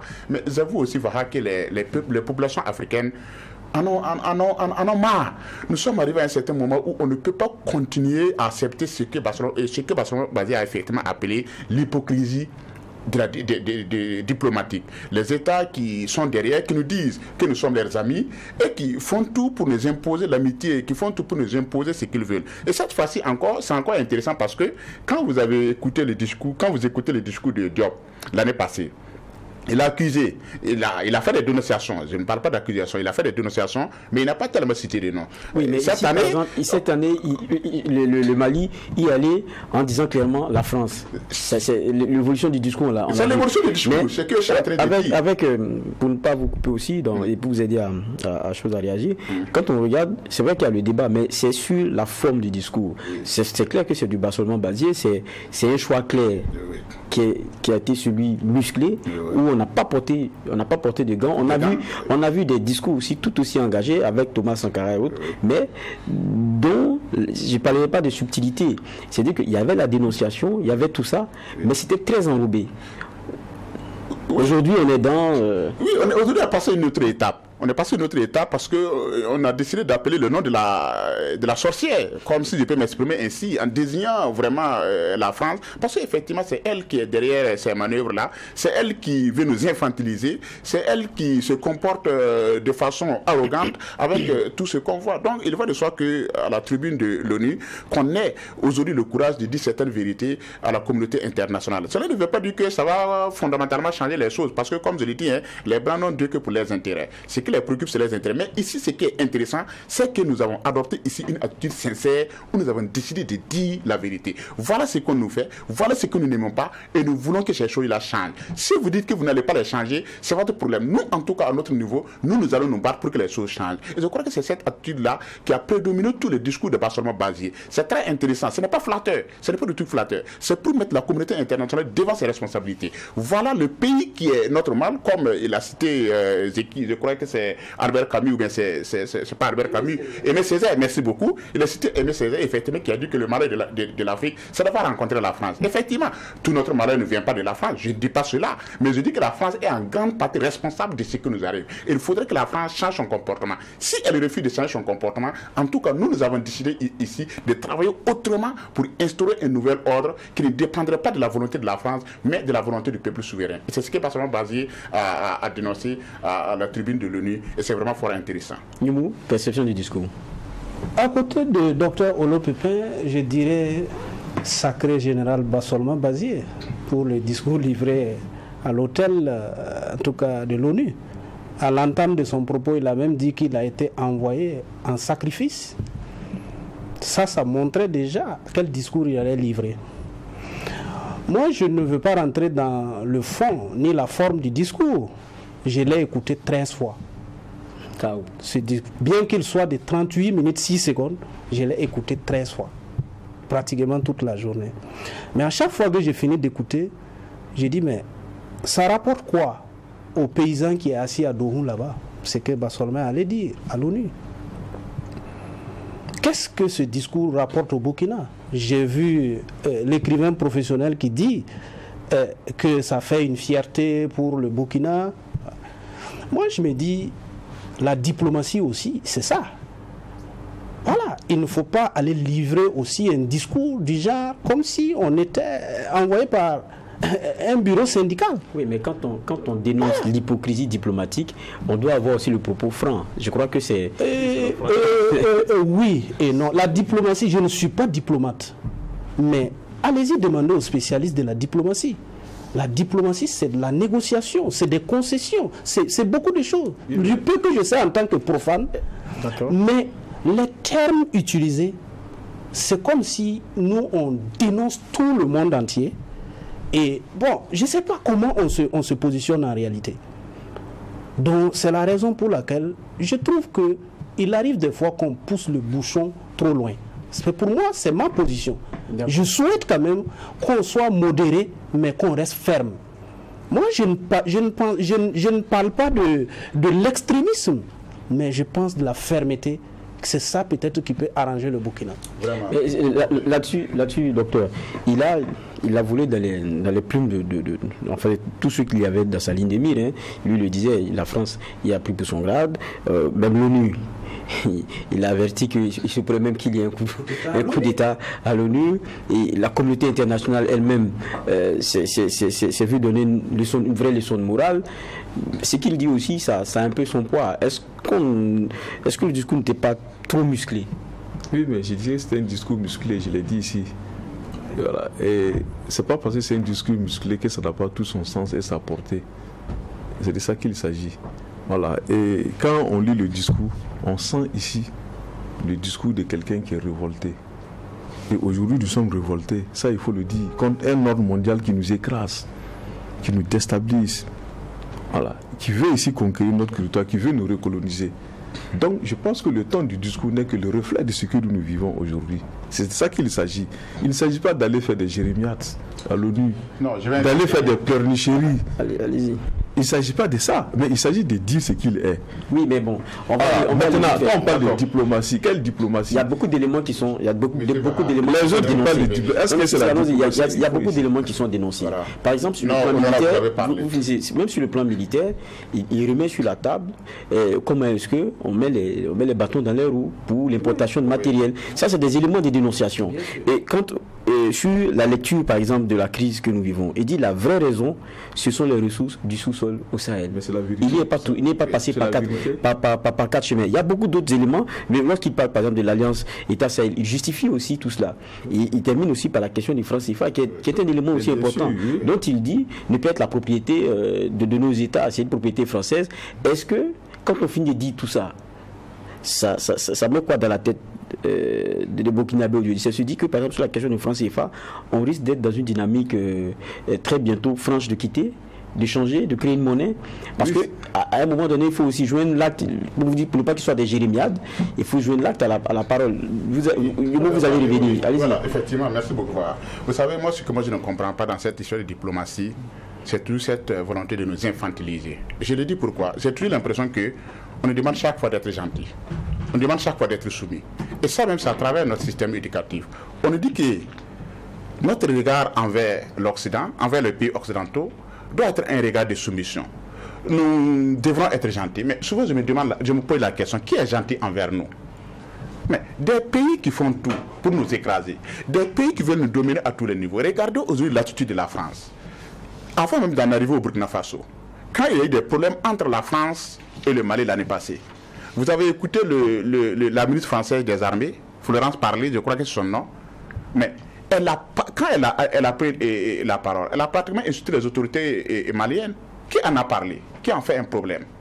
Bon, moi, c'est ce que je ne comprends pas dans cette histoire de diplomatie. Quand c'est nous qui parlons, on nous dit, vous êtes agressifs, vous êtes des extrémistes. Mais quand ça vient de l'autre côté, nos intellectuels ici se taisent. Mais c'est un problème honorable. C'est un problème honorable. Moi, je pense qu'il faut arriver à un certain niveau où on va se dire, où nous allons nous dire la vérité. Ce faux fouillant-là que nous avons utilisé pendant des années et des années ne nous a pratiquement rien servi. Le discours de Barcelone basé à l'ONU, ce ne sont pas des accusations futiles, ce ne sont pas des accusations inutiles. Il s'est basé sur des faits. Vous en avez cité tout ce qu'il a dit, mais qu'est-ce qui est faux dans ça? Barcelone se base sur des faits pour dénoncer certaines attitudes, pour dire on ne peut pas continuer dans cette collaboration. Mais en réalité, vous nous accusez de tous les maux. Je termine, honorable. Vous terminez, vous nous accusez de tous les maux. La communauté internationale nous accuse de tous les maux. Vous dites que nous faisons ici des coups d'État, alors que c'est vous-même, par votre attitude, par votre façon de faire, c'est vous-même qui manigancez les coups d'État. Mais où est le mal dans ça? Est-ce que c'est de mensonge? Ou bien il faut continuer à caresser les uns dans le sens des poils, ou bien il faut continuer à se soumettre? Non, moi je dis non. Nous sommes arrivés à un certain niveau où, comme le docteur a dit, nous sommes dans une situation de révolte. Et le changement, la rupture commence par la révolte. Si vous n'avez pas le courage de dire ce que vous voulez, mais vous n'irez nulle part. Et en cela, moi je pense que ce discours-là, il est tout à fait approprié. Alors, naturellement que le courage ne manque pas. J'ai dit et j'insiste pour dire qu'il faut être ferme, mais ne pas être radical dans le discours. Et j'ai dit au soir du discours livré, qu'est-ce que ça rapporte au Burkinabé? Qu'est-ce que ça rapporte au Burkina? Le moral. Écoutez. Oui, on a là-dessus, les avis sont assez tranchés. Les avis sont assez tranchés, on le comprend. Ah bon? Peut-être qu'on dresse la majorité du monde entier contre nous. Non, pas la majorité du monde nous avons dit certaines vérités. Bon, on a compris. C'est un discours qui ne fait pas forcément l'unanimité. Il faut avoir un discours ferme, mais ne pas avoir un discours radical. Oui, mais au moins, je sais par quoi on va terminer. Au moins, c'est vrai que pour vous, peut-être c'est la façon. Mais il y a une vérité qui devrait être dite, qui a été dite. Oui, naturellement. Et quand j'écoutais les discours, je vois que il a peu parlé même du Burkina. C'est à la fin, en quelques lignes, qu'il décrit le plan de développement, le plan d'action, de la stabilisation de la 2023. En quelques lignes, sur 38 minutes, peut-être qu'il présente le plan en moins de 2 minutes. Vous comprenez avec moi jusqu'où je dis, c'est comme un discours qui va, on dresse tout le monde contre nous, on dit toutes les vérités de l'Afrique, et à la fin on présente le problème du Burkina en petit point. Merci bien. Merci à vous. En tout cas, Dissa Boulema, merci d'être passé. Vous êtes membre du PPS, ancien député maire de Houndé. On peut faire 2 heures sur cela, mais c'est un débat, chacun a son avis, on le comprend. En tout cas, merci à vous aussi, docteur Olopé Payens, sociopolitologue. Merci à vous, Adama Sigiré, d'être passé, écrivain, président du RISA. En tout cas, ça a été un plaisir de vous avoir et d'avoir vos lectures sur ces différents sujets-là. On va nous poursuivre le JDS, Journal Dimanche Soir. On termine toujours dans la même rubrique politique. Et là, on revient sur la suite d'un élément que nous jouions tout à l'heure, pose de la première pierre de l'usine de tomates. Mais juste après la pose de la première pierre de transformation de tomates de cette usine-là, le président de la transition, chef de l'État, le capitaine Ibrahim Traoré, s'est rendu aussi dans la même journée au camp Ouézin Koulibaly pour encourager les différentes unités.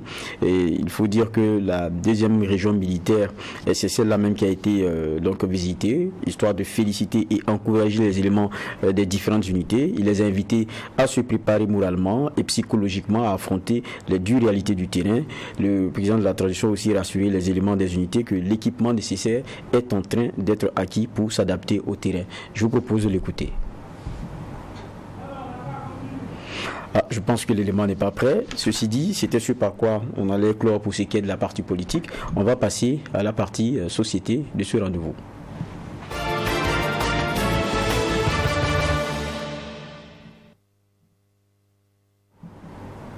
Et dans cette partie société, nous allons nous intéresser aux personnes vivant avec un handicap qui se sentent exclus et ceux des initiatives des autorités. C'est la même question que nous nous posons. Quel peut être le rapport dans la mise en œuvre des projets et programmes de la transition? Un élément de réponse qui nous est donné par Sanata Siré. Dans une lettre ouverte adressée au président de la transition, le capitaine Ibrahim Traoré, des organisations de personnes vivant avec un handicap ont émis le souhait de voir les besoins spécifiques des personnes vivant avec un handicap intégrés dans la déclaration politique du Burkina Faso au sommet mondial sur les objectifs durables de développement, ODD.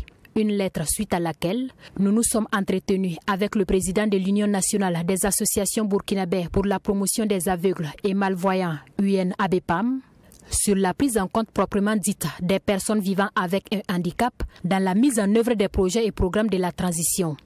Pour Souleymane Ouedraogo, cette couche de la population qui représente à plus de 2 millions de la population devrait également être prise en compte dans les projets de développement. Je prends l'exemple illustratif de l'APEC, par exemple, l'Agence pour la promotion de l'entrepreneuriat communautaire.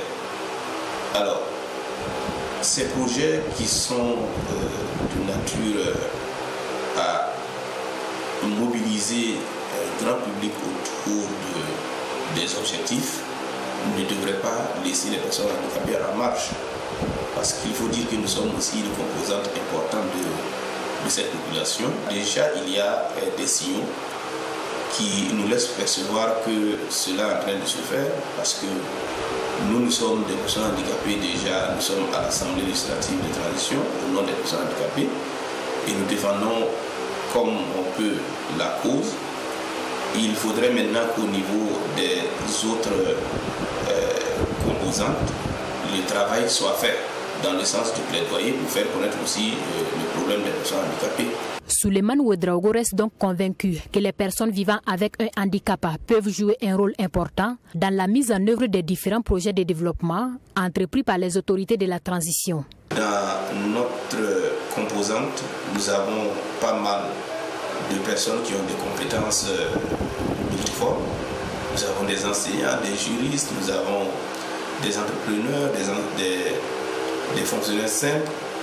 Et je pense que toute cette expertise mise ensemble peut aider vraiment la transition à réussir un certain nombre de défis de développement, mais aussi un certain nombre de défis de choses de résilience en matière sécuritaire et autres. Je ne vous surprends pas, mais même pendant l'enrôlement des VDP, il y a eu des personnes handicapées qui sont allées se faire enrôler. Au président de l'UNABEPAM d'inviter par ailleurs les organisations de personnes vivant avec un handicap à œuvrer à ce que les besoins spécifiques de cette frange de la société dans les différents projets soient connus par les autorités. Et aussi une des responsabilités des organisations de personnes handicapées, faire connaître leurs problèmes aux autorités de la transition et faire le plaidoyer pour qu'on puisse prendre en compte leurs besoins spécifiques dans les différents projets, parce que en amont, il n'est pas évident que ceux qui mettent en œuvre ces genres de projets connaissent les réels problèmes des personnes handicapées. Ce n'est pas évident qu'ils arrivent à mesurer et à maîtriser tout le contour des besoins des personnes handicapées. Du reste, le président de l'Union nationale des associations burkinabè pour la promotion des aveugles et malvoyants a salué les acquis engrangés par la transition burkinabè et appelle l'ensemble des Burkinabés à se mobiliser davantage pour soutenir le président Ibrahim Traoré. Nous sommes toujours dans la partie société, autre sujet que nous abordons, et cela concerne donc un communiqué qui est sorti, celui du ministre en charge du commerce, Serge Poda, qui a rappelé jeudi aux producteurs, importateurs, grossistes et détaillants qu'il est formellement interdit de vendre ou d'offrir à un mineur de moins de 18 ans des boissons alcoolisées. Il a été donné de constater une consommation de plus en plus abusive des boissons alcoolisées par la frange jeune de la population, toute chose qui engendre des conséquences néfastes sur la santé, leur formation et l'avenir de notre chère nation. C'est ce qu'a révélé le ministre du Commerce dans le communiqué. Et pour aborder ces questions, je suis rejoint sur ce plateau par Al-Ouseni Zango, qui est beaucoup plus connu sous le nom Alfousso Faso. Il est le président de l'association des managers professionnels des espaces culturels. Bonsoir. Bonsoir, monsieur. Merci d'être avec nous. Merci. Déjà, l'association des managers professionnels des espaces culturels, oui. Quand on écoute, on se dit, bon, c'est quoi? C'est les managers des bars, maquis et débits, c'est ça? C'est un peu tout ce qui est autour de tout ce qui est maquis, bar et festivités. Ok, voilà. C'est ce que vous représentez. Voilà. Et donc, quand on lit ce communiqué-là, ça concerne votre activité au premier chef. Au premier chef, parce que vous êtes dans ces débits-là qui sont fréquentés. Et j'ai lu le constat tout à l'heure, c'est le ministre qui le dit. Il a été donné de constater une consommation de plus en plus abusive des boissons alcoolisées par la frange jeune de la population. C'est vrai que l'alcool, ils peuvent l'avoir dans une boutique à côté, pas forcément dans un maquis ou dans un débit de boissons comme on les a naturellement. Mais est-ce que dans votre milieu, c'est un élément aussi qui se constate?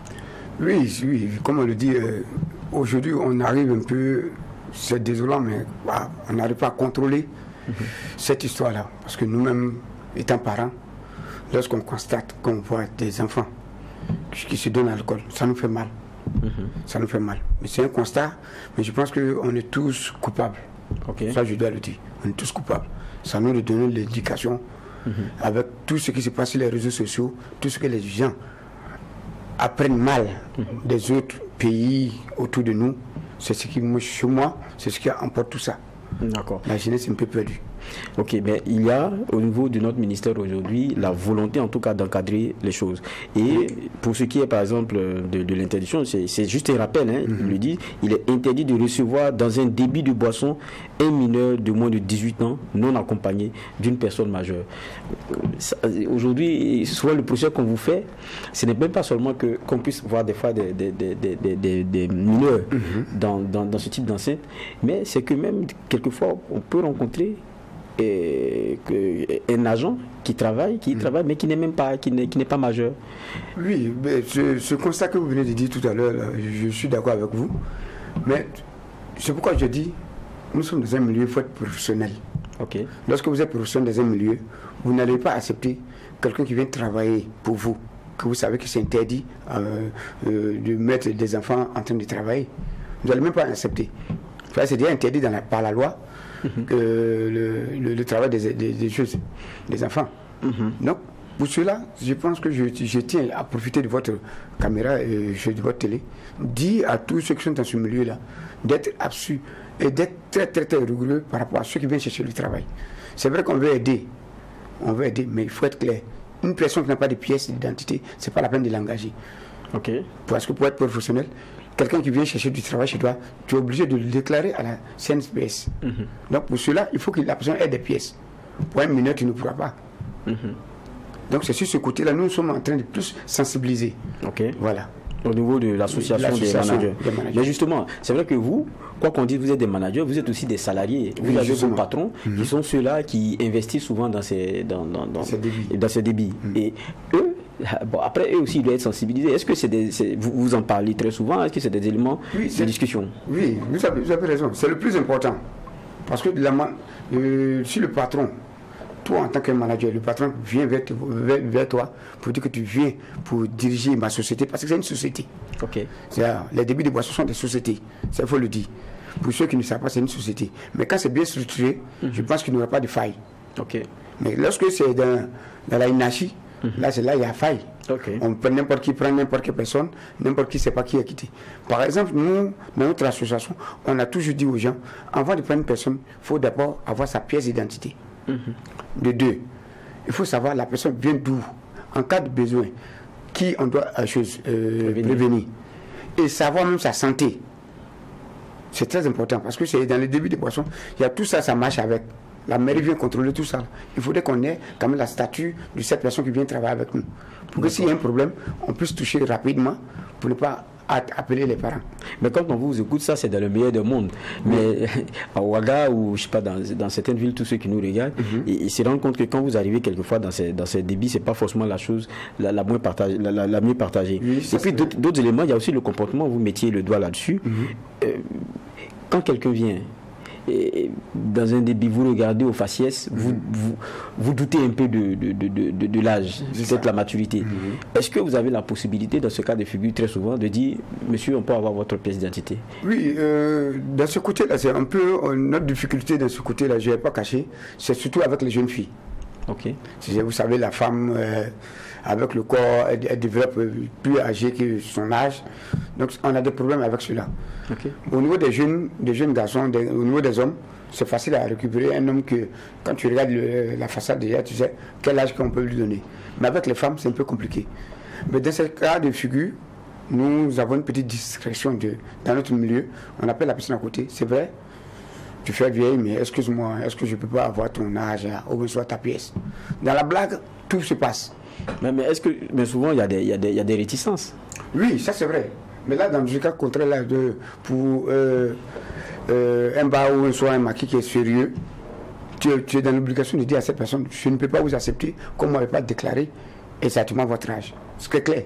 D'accord. Il faut refuser la personne. Et il y a dans comment dire cela, dans le communiqué, il y a que désormais il y a cette mention-là qui doit être, en tout cas à l'entrée, de façon obligatoire, affichée. Interdit de vendre ou d'offrir à un mineur de moins de 18 ans de l'alcool.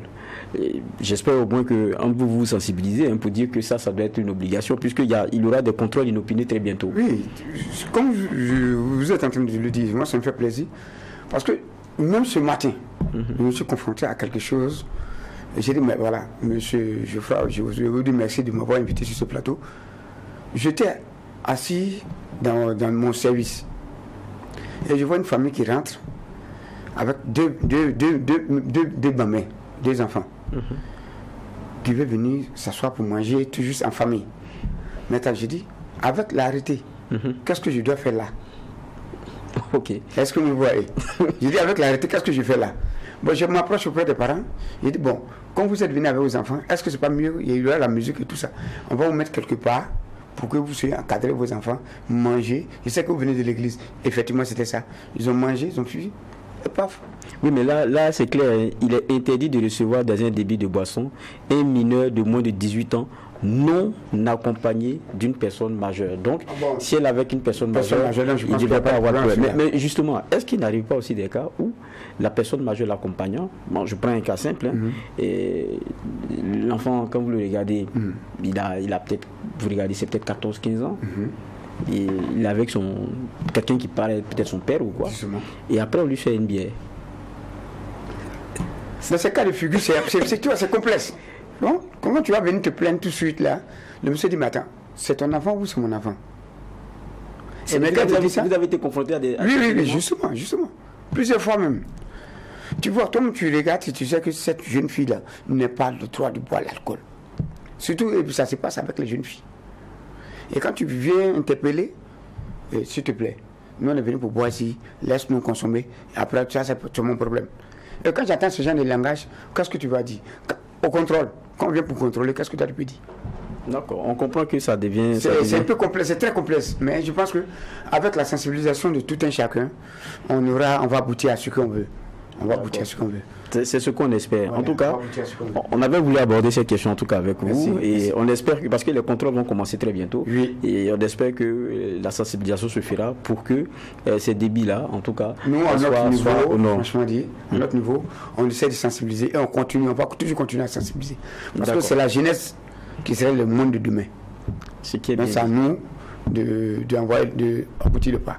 D'accord. En tout cas, merci à vous, Al-Osseni Zango. Je rappelle que vous êtes le président de l'association des managers professionnels des espaces culturels. Merci. Et on est revenu donc sur appel du ministère du Commerce concernant la consommation de l'alcool pour ce qui est interdit d'ailleurs pour ceux qui ont moins de 18 ans. On l'abordait sur cet aspect débit de boissons. C'est vrai que ça concerne toutes les boutiques que nous avons dans nos quartiers. Justement. Et ça, c'est bien de le dire. Merci. On va donc fermer la partie société de ce JDS, journal du dimanche soir, pour ouvrir une autre porte. C'est le sport et ça sera d'ailleurs la dernière frange de ce JDS.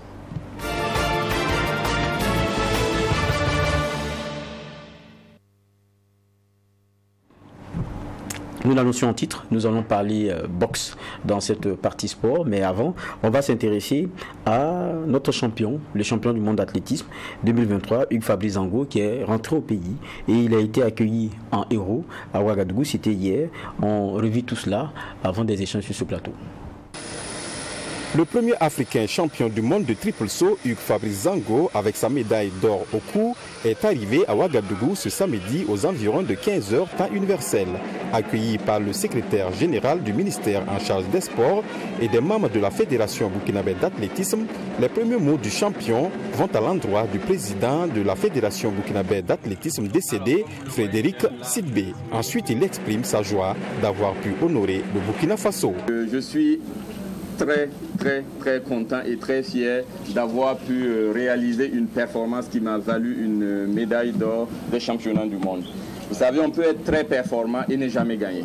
Il y a énormément de personnes qui ratent pour un rien un championnat du monde. Et pour gagner un championnat du monde, il faut cocher énormément de cases. Il faut être en bonne santé déjà, il faut être bien mentalement et il faut être prêt à un moment donné. Il ne faut pas être prêt 5 minutes avant, il ne faut pas être prêt 5 minutes après. Sinon, c'est foutu. Il faut vraiment prendre le moment, le quart d'heure de gloire, comme on le dit. De la médaille de bronze à Doha en 2019, la médaille d'argent en 2022 à Égène, Zango est passé par toutes les étapes, vécu toutes les émotions avant d'atteindre son moment de gloire en 2023 à Budapest, où il arrive à décrocher la médaille la plus prestigieuse et la plus convoitée. Il invite donc la jeunesse à croire en elle et à travailler durement parce que les rêves sont réalisables. Franchement, je suis extrêmement content de pouvoir finalement vous montrer que le projet et le rêve que j'ambitionnais ou que je portais depuis 2019 est devenu réalité. On est passé par plusieurs chemins. On n'a pas pris de raccourcis. J'ai commencé par le bronze. Bon, j'ai commencé par un rien d'abord. Mais voilà, j'ai commencé par le bronze, l'argent et maintenant l'or. C'est montrer qu'il y a une progression dans les couleurs de médailles, dans la régularité aussi de performance au très haut niveau. Et ça, je pense qu'on doit vraiment se réjouir d'être aussi compétitif depuis 4-5 ans sur la scène internationale. Alors, c'est aussi une invite forcément à la jeunesse qui se bat en ce moment justement contre des difficultés inimaginables, j'imagine. Et je pense que c'est une invite pour leur dire que c'est possible en fait de rêver grand. Si par exemple aujourd'hui je vais au stade du 4 août et qu'un jeune ne rêve pas d'une médaille olympique, en fait repars chez toi, tout simplement. Zango, pour avoir porté haut le drapeau burkinabé au plus haut sommet, a reçu les honneurs grâce à un public sorti massivement à l'aéroport. Pour les autorités ministérielles, il était plus qu'important de lui réserver un accueil chaleureux. Nous sommes là ce soir pour accueillir notre fierté nationale, notre champion du monde, Hugues Fabrice Zango. Et ce, au nom de Monsieur le ministre des Sports, de la Jeunesse et de l'Emploi, Dr Boubacar Sawadougou. C'est au regard donc d'une contrainte de calendrier qu'il m'a chargé de former une délégation, une forte délégation, composée donc des membres donc, du ministère des Sports, des leaders donc, du monde sportif, pour en tout cas accueillir solennellement notre champion du monde.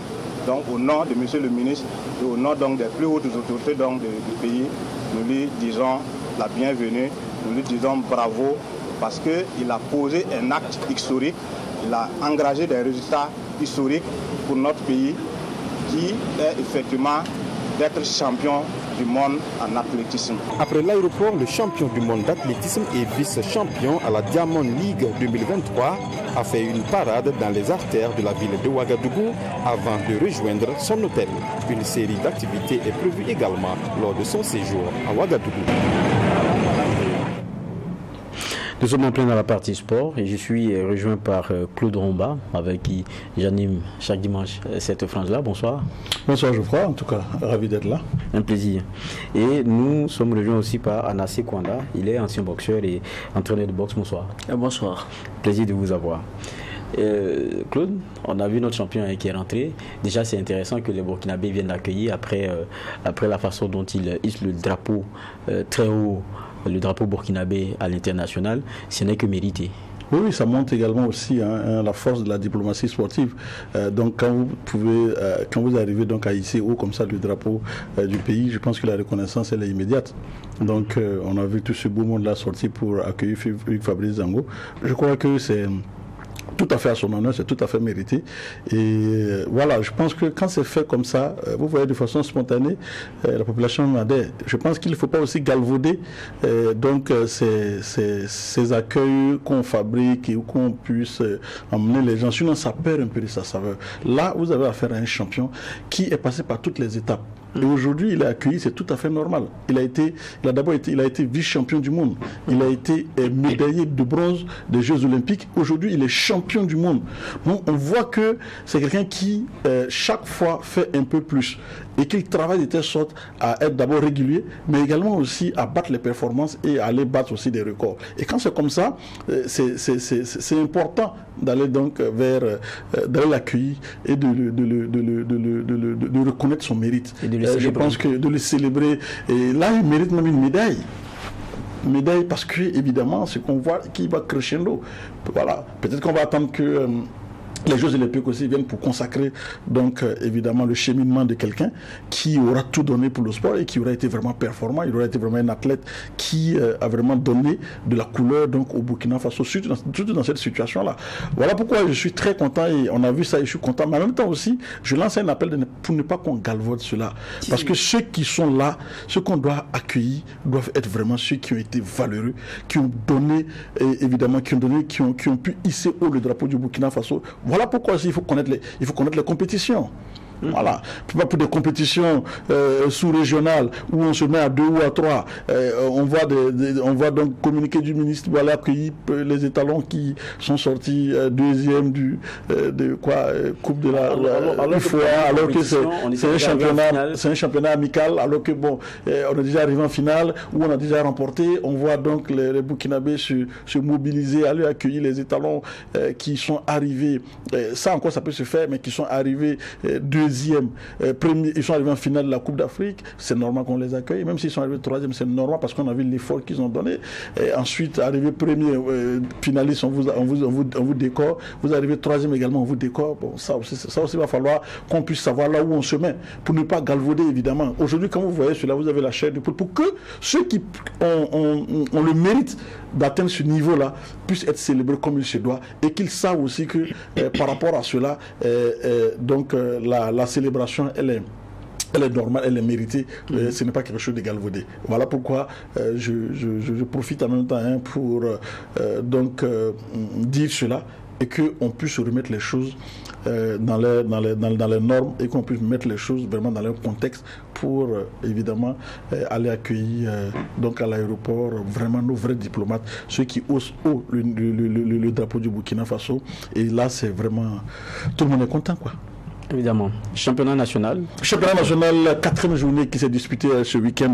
Et on peut le dire, la SEC de Koudougou, oui, la SEC de Koudougou véritablement connaît un début de saison tonitruant puisque la SEC allait 4 matchs, 4 victoires. Aucune équipe n'a fait mieux donc cette saison. Donc là, c'est Caracol en tête du Face au Foot avec 12 points sur 12 possibles. Je pense que ce n'était jamais arrivé à cette équipe de la SEC de Koudougou qui est vraiment sur une bonne dynamique. Et bon, d'aucuns voient cela au changement, parce qu'il y a eu un changement au niveau donc, de la direction du club. D'autres aussi voient en tout cas ce dynamisme qui est en train de revenir au club et que bon, évidemment, la santé financière du club se porte au mieux et qu'il n'y aura pas de perturbations. Et donc tout le monde est rassuré. Voilà pourquoi les victoires aussi s'enchaînent pour permettre à cette équipe de la SEC de donner toutes ses couleurs face au foot. Et le Rail Club du Kadiogo, je ne sais pas si c'est du surplace, mais continue en tout cas avec les matchs nuls. Donc 0-0 en 4 journées, le RCK fait 4 nuls blancs, donc n'encaisse pas, ne marque pas non plus. Même quand même marque 1 point à chaque match, ça fait 4 points. C'est pas mauvais, on peut dire. Le Royal FC, les Kings sont tombés devant l'AS Sonabel 2-1. Rien ne va plus également du côté de Kozafin qui n'arrive surtout pas. L'équipe de Jean Jaurès Baya a perdu face au RCB 2-0.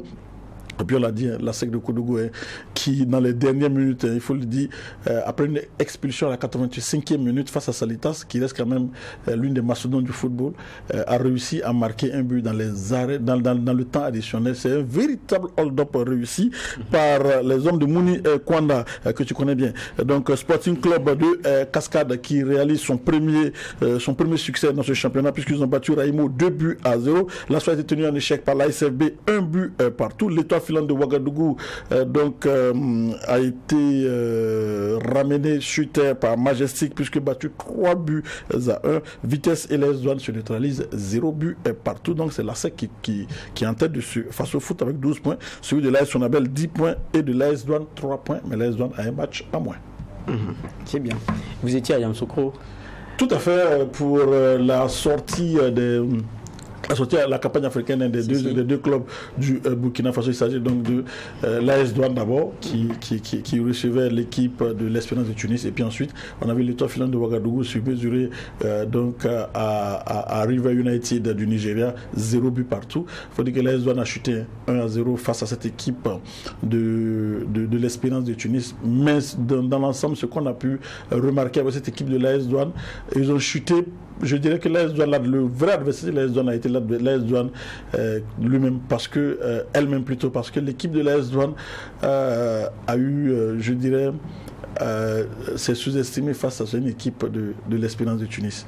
Du coup, les joueurs étaient timorés, les joueurs étaient comme tétanisés, ils n'arrivaient même pas à aligner 2 passes, ils n'arrivaient pas à hausser le niveau de jeu, et donc coup sur coup, ils concèdent 2 pénaltys. D'abord le premier pénalty qui a été donc arrêté par le gardien, et ensuite dans la foulée encore 5 minutes plus tard, il provoque un autre pénalty. C'est vrai, sévère, mais bon, le joueur aussi n'avait pas forcément, c'était pas forcément la bonne attitude. Et donc en Ligue des Champions, ça ne pardonne pas. 1-0 au match, donc au retour des vestiaires, on avait une équipe de l'AS Douane qui a dominé son sujet, mais qui n'arrivait pas à scorer. Et ça, il va falloir régler la mise très vite. On a vu encore en championnat, ils ont joué contre Vitesse, ils n'ont pas scoré, alors que là, il va falloir aller marquer du côté donc, de la Tunisie. Le FO a fait 0-0. C'est vrai que 0-0, ce n'est pas un mauvais score, hein, parce que le FO peut aller également aussi du côté donc, du Nigeria. C'est vrai que c'est un voyage périlleux du côté du Nigeria, mais s'il faut réussir à marquer à l'extérieur, parce que à la campagne africaine, le but à l'extérieur, on peut compter double à un moment donné. Donc, on peut toujours espérer pour les deux équipes, parce qu'on a vu cette deuxième mi-temps de l'AS doit nous faire espérer. Maintenant, il va falloir marquer, parce que pour gagner, il va falloir forcément marquer du côté de la Tunisie. D'accord. Nous sommes... On a fini, hein. On va plus parler avec le football. On va ouvrir notre fenêtre. Rappeler que les étalons dames vont jouer donc mardi prochain du côté de Yamoussoukro, donc le match retour des éliminatoires de la CAN, puisqu'ils ont joué contre l'Eswatini, ils ont battu l'Eswatini 3-2 au match aller. Les étalons ont mené 2-0, donc 3-0 avant donc de se faire rattraper, remonter 2 buts. Et il va falloir donc aller gagner du côté donc de Boaké, parce que le Burkina n'a pas de terrain. D'accord, mais en temps, comme vous étiez à Yamoussoukro, le stade n'a pas pris l'eau. Le stade n'a pas pris l'eau du tout. Peut-être que vous précisez quelque chose. Vous qui... on avait parlé ici du WAC dans le sport et tout, vous savez quoi? La fédération, la Ligue sénégalaise de football professionnel a décidé de sanctionner maintenant les gris-gris au niveau donc du championnat national, du championnat professionnel de football du Sénégal. Maintenant, si vous faites WAC, les commissaires sont tenus de surveiller les équipes s'il y a du WAC. Vous pouvez donc être sanctionné de retrait de points ou perdre le match tapis vert. Voilà. Mais là, on est dans du... Ça devient un peu compliqué. Ok, on va ouvrir une autre fenêtre. On a dit en titre, on va parler boxe. On est d'ailleurs avec un ancien boxeur, entraîneur de boxe, il est toujours donc actif, Anassé Konda. Oui. Comment se porte la boxe burkinabé? Oui, vous avez déjà reçu ici, on a parlé de ces problèmes nombreux là. Oui, la boxe burkinabé se porte parfaitement bien. Ah bon? Oui, je dirais ça. Et vous n'arrivez pas à faire partie des boxeurs à aller compétir? Ça dépend. Quand je dis ça se porte parfaitement bien, il faut comprendre. Parce que vous savez, moi j'ai pris une licence, je suis devenu promoteur de boxe professionnel. D'accord. Je vous informe, je ne sais pas si vous connaissez déjà. D'accord. J'ai organisé un gala du côté de Koudgou où j'ai fait venir des champions internationaux et on a conquis 3 ceintures IBC. Ah ok. Ah oui. Voilà pourquoi j'ai dit que ça porte parfaitement bien. Ce que vous avez vu, c'est la boxe amateur. Nous, on fait la part des choses, la boxe amateur et la boxe professionnelle. Ce que vous avez vu, la ceinture, j'ai dit la ceinture, l'athlète, c'est notre athlète Eben Ezel Zougana qui avait du mal à aller aux éliminatoires des JO. Mais ça aussi, c'est un plan de travail. Ça veut dire qu'il revenait d'un championnat d'Afrique. Il s'était inscrit pour les JO, il n'avait pas le ticket pour aller. C'était une promesse et à la dernière minute, on s'est désengagé, on n'a pas pu le trouver le ticket. Et heureusement, avec le CNOSB, ils ont pu avoir un ticket pour qu'ils puissent aller défendre les couleurs. Vous savez que ce sont des points. Les éliminatoires, souvent il faut expliquer ça. Vous faites un plan de travail, vous pouvez aller chercher vos points au niveau du Sénégal. Après il y a Milan, au fur et à mesure, parce que vous regardez les forces en présence et vous préparez votre athlète pour qu'il puisse avoir ces points pour avoir le titre. Vous allez voir que vous avez vu qu'au niveau du Sénégal, c'était le champion, le vice-champion qui était qualifié d'office pour les Jeux Olympiques. Tout à fait. Il y a encore une étape, c'est en janvier prochain, ça sera à Milan. Vous pouvez aller encore chercher. Mais vous regardez un peu dans la sous-région, en Afrique, quels sont les pays qui sont en tête, en vogue? Il y a les Maghrébins, et ensuite, après les Maghrébins, il y a l'Afrique centrale. Et après l'Afrique centrale, vient l'Afrique de l'Ouest. C'est comme ça que les gens observent pour faire placer les boxeurs. Il faut qu'à un moment donné, ils puissent avoir et puissent se qualifier pour les Jeux Olympiques. Après, maintenant, ça sera sur invitation. Si vous n'allez pas vous qualifier, on regarde les pays qui ont moins de quotas et on fait des invitations pour venir. Voilà. Mais nous, on avait voulu que nos boxeurs puissent se qualifier. Voilà pourquoi on avait demandé, il faut les suivre. Je prends l'exemple du Kenya. Après le championnat d'Afrique que nos boxeurs aussi ont participé, ils ont fait 3 semaines à Cuba. Ça, c'est pour la préparation, parce qu'ils avaient envie aussi de se qualifier. Et ils se sont qualifiés, ils ont eu au moins 2 ou 3 qualifiés pour les Jeux Olympiques. C'est un plan de travail. Il y a encore 1000 qui n'ont pas pu se qualifier, peuvent poursuivre. Et c'est ainsi de suite. Voilà pourquoi je dis que ça se porte parfaitement bien. Pour ce qui concerne donc la boxe professionnelle, oui. Vous dites que ça se porte bien parce que il faut dire qu'on est en train donc de vous revenir pour peut-être réveiller ce qui était là, parce que à un moment donné, en tout cas, le Burkina était devenu comme une plaque tournante de la boxe, surtout dans la sous-région, où on voyait le Burkina organiser beaucoup de compétitions. En ce moment, on avait beaucoup de champions. Hein. On a eu champion WBC, IBF et tout ça. WBO ici, au Burkina Faso. On a eu les Iris Alukaïd, on a eu les yo-yo, on a eu Bombardier, Python, le Vénin et tout. Tous ces gens-là ont pu avoir des commandants et au Burkina était vraiment bien coté. Mais depuis quelques temps. Voilà, c'est pour cela, quand vous dites que la boxe burkinabé se porte très bien. Je m'explique. Parce que j'étais venu ici vous dire que il faut qu'on prenne notre bâton de pèlerin pour aller taper là où il faut. Parce qu'on sait là où il faut aller lever les faux pour que ça puisse marcher. Et on a commencé. Moi, je suis entraîneur de boxe. Je suis ancien boxeur, entraîneur de boxe. Je suis devenu professionnel. Je peux dire que c'est un promoteur professionnel. Je prends le pied de Jean-Pierre Maillet, de Jean-Marc Perronneau. Après tous ces gens-là, on avait un seul national, Isaïe Cabré, Cabré à son âme. Et on avait vu que nos boxeurs arrivaient à un niveau et ils ne pouvaient plus progresser. Et pourtant, c'est les jeunes frères de Idrissa Kaboré. La dernière fois, j'avais dit des yo-yo, des pitons et autres qui sont là. On a Ahmed Abel Nikiema. Et on a Cheikh Abdul Zongo, on a Rim Passate Abdul Aziz Kinda, on a Mathias Napango, on a Sanou Raymond, qui ont des ceintures. Parce que c'est peut-être que la communication n'a pas aidé ça. Mais en fait, je sens qu'il y a quelque chose qui se bouge. Voilà pourquoi j'ai dit, il fut un moment où j'avais dit ici sur votre plateau, on va taire ce qui s'est passé. Et les jeunes veulent travailler. Donnez-nous les moyens, on va travailler. Et je me suis lancé un défi en disant, j'organise un gala de boxe professionnel international. Les gens ne me croyaient pas. Il ne me croyait pas du tout parce qu'un petit, il vient d'arriver. Oui. Et j'ai dit, ok, vous allez voir, parce que j'ai dit, si vous ne me soutenez pas, je voulais échouer, mais je pense que je ne veux pas échouer. Et l'un dans l'autre, on a pu réaliser le combat, on a eu nos 3 champions. Et les gens ne font qu'appeler de partout. Et voilà pourquoi j'ai dit que ça porte parfaitement, la boxe porte parfaitement bien. Maintenant, il reste à ce que le ministère s'approprie de la chose. Il faut que le ministère prenne en charge tout ce qu'on est en train de faire là pour rentabiliser. Sinon, nous sommes des promoteurs privés. On est en train de taper pour que ça marche. À un moment donné, on va avoir les boxeurs à un niveau. Nous sommes à par exemple, le gars là qui m'a coûté presque 10 millions. Okay. Alors, on va atteindre un niveau où on va aller à 30, 40, 50. Est-ce que vous pensez qu'un promoteur privé peut financer ça? Parce qu'il faut financer pour qu'après il y ait des retours. Parce que ces jeunes qu'on a poussés là, ils ne sont pas à moins de 10 millions après. Par exemple, s'il y a un promoteur qui veut les inviter, ce n'est pas moins de 10 millions. Bah, ils étaient à 500 000. Ils sont venus me voir, je disais ici, là, il faut essayer de voir comment on peut promouvoir les jeunes. Quand on a commencé le travail, il y avait un jeune que j'avais pris et depuis 2018, ça fait 5 ans, Abel Nikema, que j'ai pris il y a 5 ans. Quand on a commencé le travail tout doucement, on a atteint où il ne pouvait pas boxer moins de 500 000. Et quand il a gagné la ceinture là, les gens sont venus me proposer 1 million. J'ai dit, c'est pas comme ça on travaille parce que je connais le domaine. Ça me fait 32 ans de boxe. J'ai commencé boxeur, entraîneur, administrateur. J'ai dit, ok, je voulais un promoteur à la trempe de Jean-Pierre Maillet pour pouvoir accompagner nos boxeurs. J'ai pas vu. J'ai tourné partout, j'ai pas vu. J'ai dit, ok, Anase Kwanda, vas-y, Dieu est grand. Tu pourras y arriver et tu vas pousser tes jeunes à arriver. Et c'est comme ça qu'on a commencé. On est sur BoxRec. BoxRec, c'est quoi? C'est la précieuse banque des données de tous les boxeurs internationaux, que ce soit les Mike Tyson. Vous allez voir actuellement, il y a Francis Ngannou qui est en train de se préparer avec Fury, tout ça. Donc c'est cette banque-là qui enregistre toutes vos données. Okay. Si tu dis que tu es boxeur professionnel, si on met ton nom là-bas, on ne trouve pas, c'est que tu n'es pas encore boxeur professionnel. Donc on a des boxeurs qui sont inscrits là-bas. Si vous pouvez actuellement voir, parmi les boxeurs que je parle là, actuellement, le boxeur qui est en vogue actuellement au Burkina Faso, qui est beaucoup plus coté, c'est Aber Amen Nikema. Lui, il a 8 combats, 8 victoires et 7 par KO. Et il a le titre de IBC.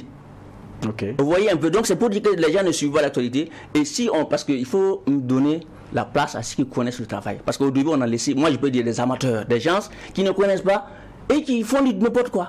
On ne peut pas dire, nous on est là, on forme nos enfants, ils arrivent à un moment donné, ils ne peuvent même pas avancer. Vous savez, il faut savoir pousser les pions. Par exemple, nous, j'ai suivi un peu, ça fait 5 ans. On a suivi, on a des connexions un peu au Ghana, au Togo et on est aux États-Unis. Parce que ce gars-là que j'ai organisé là, c'est en collaboration avec Youssouf Kinda, champion du monde au niveau de New York. Et c'est lui-même qui a facilité même les ceintures. Ça veut dire que quoi? Il a pesé de son poids parce qu'il a dit, il y a un Burkinabé, au Burkina Faso, il y a plus de milliers de Youssouf Kinda qui attendent. Il y a des jeunes frères qui veulent venir. Quand on a fait venir, on a envoyé les informations sur BoxRec, ils sont partis regarder, non, waouh, nous on est prêts pour vous accompagner. Proposez-nous quelque chose. Il dit voilà le palmarès de nos boxeurs. Si vous voulez que vos boxeurs puissent faire le titre là, il faut qu'ils aient des combattants qui ont pu faire au moins 3 combats et avoir gagné 2 victoires sur BoxRec. Sinon, vous ne pouvez pas compétir. Et c'est ce qu'on a fouillé.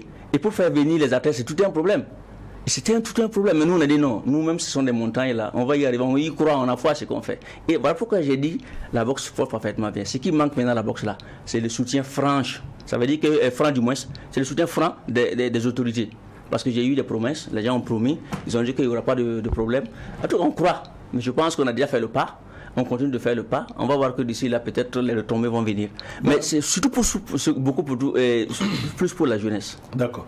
Mais le ministère va vous répondre que, bon, au dernier conseil des ministres, les textes sont passés, ou en tout cas, on a commencé à avoir des débuts de textes de la loi d'orientation sur le sport, la loi 050, qui est en train donc de se mettre en place, qui va permettre évidemment d'aller vers le sport business. Donc, voilà. Est-ce que... en fait, c'est mon domaine. Hein. Là, je dis, je vais ajouter encore ma casquette. Je suis enseignant d'éducation physique sportive. Je travaille au ministère des Sports et des Loisirs. Tout à fait. Je sais ce que je dis. C'est la loi 050, c'est les décrets d'application qu'on vient de voter et qu'on vient qu'on vient d'adopter. C'est 3 arrêtés. Mais vous allez voir, on parle des structures dirigeantes, c'est déjà connu quoi. Les structures dirigeantes, on parle de sport business, mais on peut pas mettre les charrues avant le bœuf. C'est comme si on dit, nous sommes dans un état où on fait ce qu'on appelle le sport, où l'État finance. Et on veut d'ici là la tournée pour dire non, mais là l'État ne finance rien. Le sport va mourir. Moi j'avais dit ça en son temps. C'est très bien, c'est bien beau les textes, mais l'application, il faut aller sur le terrain pour voir les réalités. Nous sommes sur le terrain depuis des années, on voit comment ça se passe. Ça veut dire qu'avec les promoteurs privés, ça sera toujours difficile. C'est très intéressant. J'arrive, je continue un peu. Vous voyez un peu, si vous dites à une structure dirigeante, bon, il faut essayer de voir avec tes clubs là, ce sont des associations. Et on dit qu'il faut que ces associations deviennent maintenant des sociétés sportives. Du jour au lendemain. Bon, on fait comment? Du jour au lendemain. C'est difficile. Ça, c'est pas possible. Et peut-être, et puis on change un peu. On dit il faut être fédération, il faut avoir 3 ligues. En fait, il faut exister dans 3 régions. C'est bien beau. Pour limiter un peu les textes, c'est bien beau tout ça. Mais je dis comment on va mettre ça en application. J'attends de voir. Parce que j'avais dit, on sommes en retard de près de 30 ans. Si on veut que ces textes puissent passer là, il faut ajouter 20 ans. Ça va être 50. Il faut qu'on puisse parler. Parce que les autres n'ont pas commencé comme ça. Ils n'ont pas fait État pourvoyeur. Pour développer un sport, on commence État pourvoyeur. Ça veut dire que c'est l'État. Les structures dirigeantes prennent la place de l'État pour aider. Mais maintenant, nous, on n'a pas commencé comme ça. Vous n'avez pas commencé à dire, bon, nous, on ne donne pas l'argent, l'État ne finance pas, il ne subventionne pas. C'est les gens maintenant qui se mettent ensemble, les associations, pour pouvoir promouvoir. On n'a pas commencé comme ça. C'est-à-dire qu'on a commencé avec État pourvoyeur depuis les années 60, là. C'est comme ça. C'est l'État qui finance à 100%. Imaginez tout de suite, là, quand on dit au club, j'ai vu les faux, la SPA, ils vont avoir des difficultés. Ils vont être ridicules à l'extérieur. C'est-à-dire que vous voyez, c'est sec, le pays est sec, il n'y a rien. Et ils vont dire automatiquement, bon, vous allez aller taper à la porte d'équipe pour dire, donnez-moi de l'argent pour que je puisse financer le sport que tout le monde aime. Ça va être difficile, mais il faut un accompagnement. C'est-à-dire que ce genre de trucs-là, il fallait accompagner. Ça veut dire qu'on commence doucement et on accompagne. C'est vrai que peut-être les décrets d'application sont déjà là, ça veut dire qu'on peut appliquer. C'est-à-dire que du jour au lendemain, on peut dire, bon, tu peux demander de l'argent pour, par exemple, les faux ou la SPA. On sait que la campagne africaine, on peut les subventionner, on peut les aider. Mais ça interroge même les modèles économiques. Tout à fait. Ça interroge même les modèles économiques. Ce qui est tellement important que les faux et les zones se sont vus du jour au lendemain dire que l'État ne supporte plus donc les déplacements à la campagne africaine. Mais c'est difficile. Pour la première fois, les faux, on a vu tâtonner un peu pour aller du côté donc qui a joué son premier match du côté donc de Yamoussoukro et tout. Ils ont pu avoir les billets d'avion. Mais pour cette fois-ci, ils sont allés en car, en bus pour ce match-là. Mais ils ne savent même pas comment ils vont aller au Nigeria pour aller jouer ce match retour-là. Et comme il dit, c'est assez intéressant, il faut d'abord accompagner ces structures-là et leur faire comprendre que de plus en plus l'État va se désengager. C'est un désengagement progressif. Mais là, on voit que c'est un désengagement brutal que le ministère donc, propose au club ici et maintenant. Et je pense que là, ce qui dit est tellement important que ça mérite à ce qu'on puisse... parce que là, on va perdre beaucoup. Ouais, le sport qui a atteint ce niveau-là, parce que comme il a dit avec l'État pourvoyeur, l'État qui doit progressivement se désengager, ne veut plus se désengager progressivement, mais veut se désengager du jour au lendemain, donc de façon brutale. Donc, il faut s'attendre à des lendemains très difficiles pour le sport. Je pense aussi, mais là-dessus, il faut relativiser. On a aussi, c'est vrai qu'on parle de l'État pourvoyeur, mais depuis combien de temps on est dedans? Ça veut dire qu'il y a un modèle que certains n'ont pas voulu repenser. Ça leur retombe à la figure. Ça leur retombe à la figure.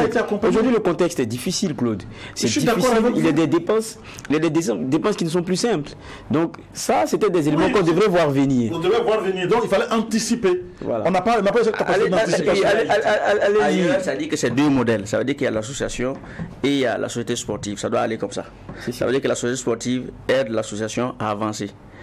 Mais pendant combien de temps on pourra le faire? Ça veut dire que vous avez déjà dit que c'est devenu maintenant une société sportive. Ça veut dire que chaque association sportive, ça veut dire que vous avez votre association qui est affiliée à la fédération, aux ligues et puis au district, et même à la fédération internationale et puis à la confédération. Et à la société sportive là, qui s'arrête au niveau de la ligue professionnelle par exemple, si c'est le football.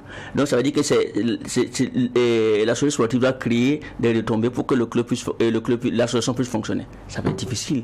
Parce que vous voyez un peu, on a ce qu'on appelle le fonds, où on rassemble ce qu'on pouvait avoir, ce qu'on pouvait tourner, par exemple les téléphonies autres là pour pouvoir financer. Il y a le fonds pour le développement du sport, ça c'est un. Deuxièmement, il n'y a pas une société qui va financer, qui va essayer de vous aider pour que vous puissiez on puisse diminuer un peu les taxes pour que cette société, en fait, pour qu'on puisse aider. Il n'y en a pas.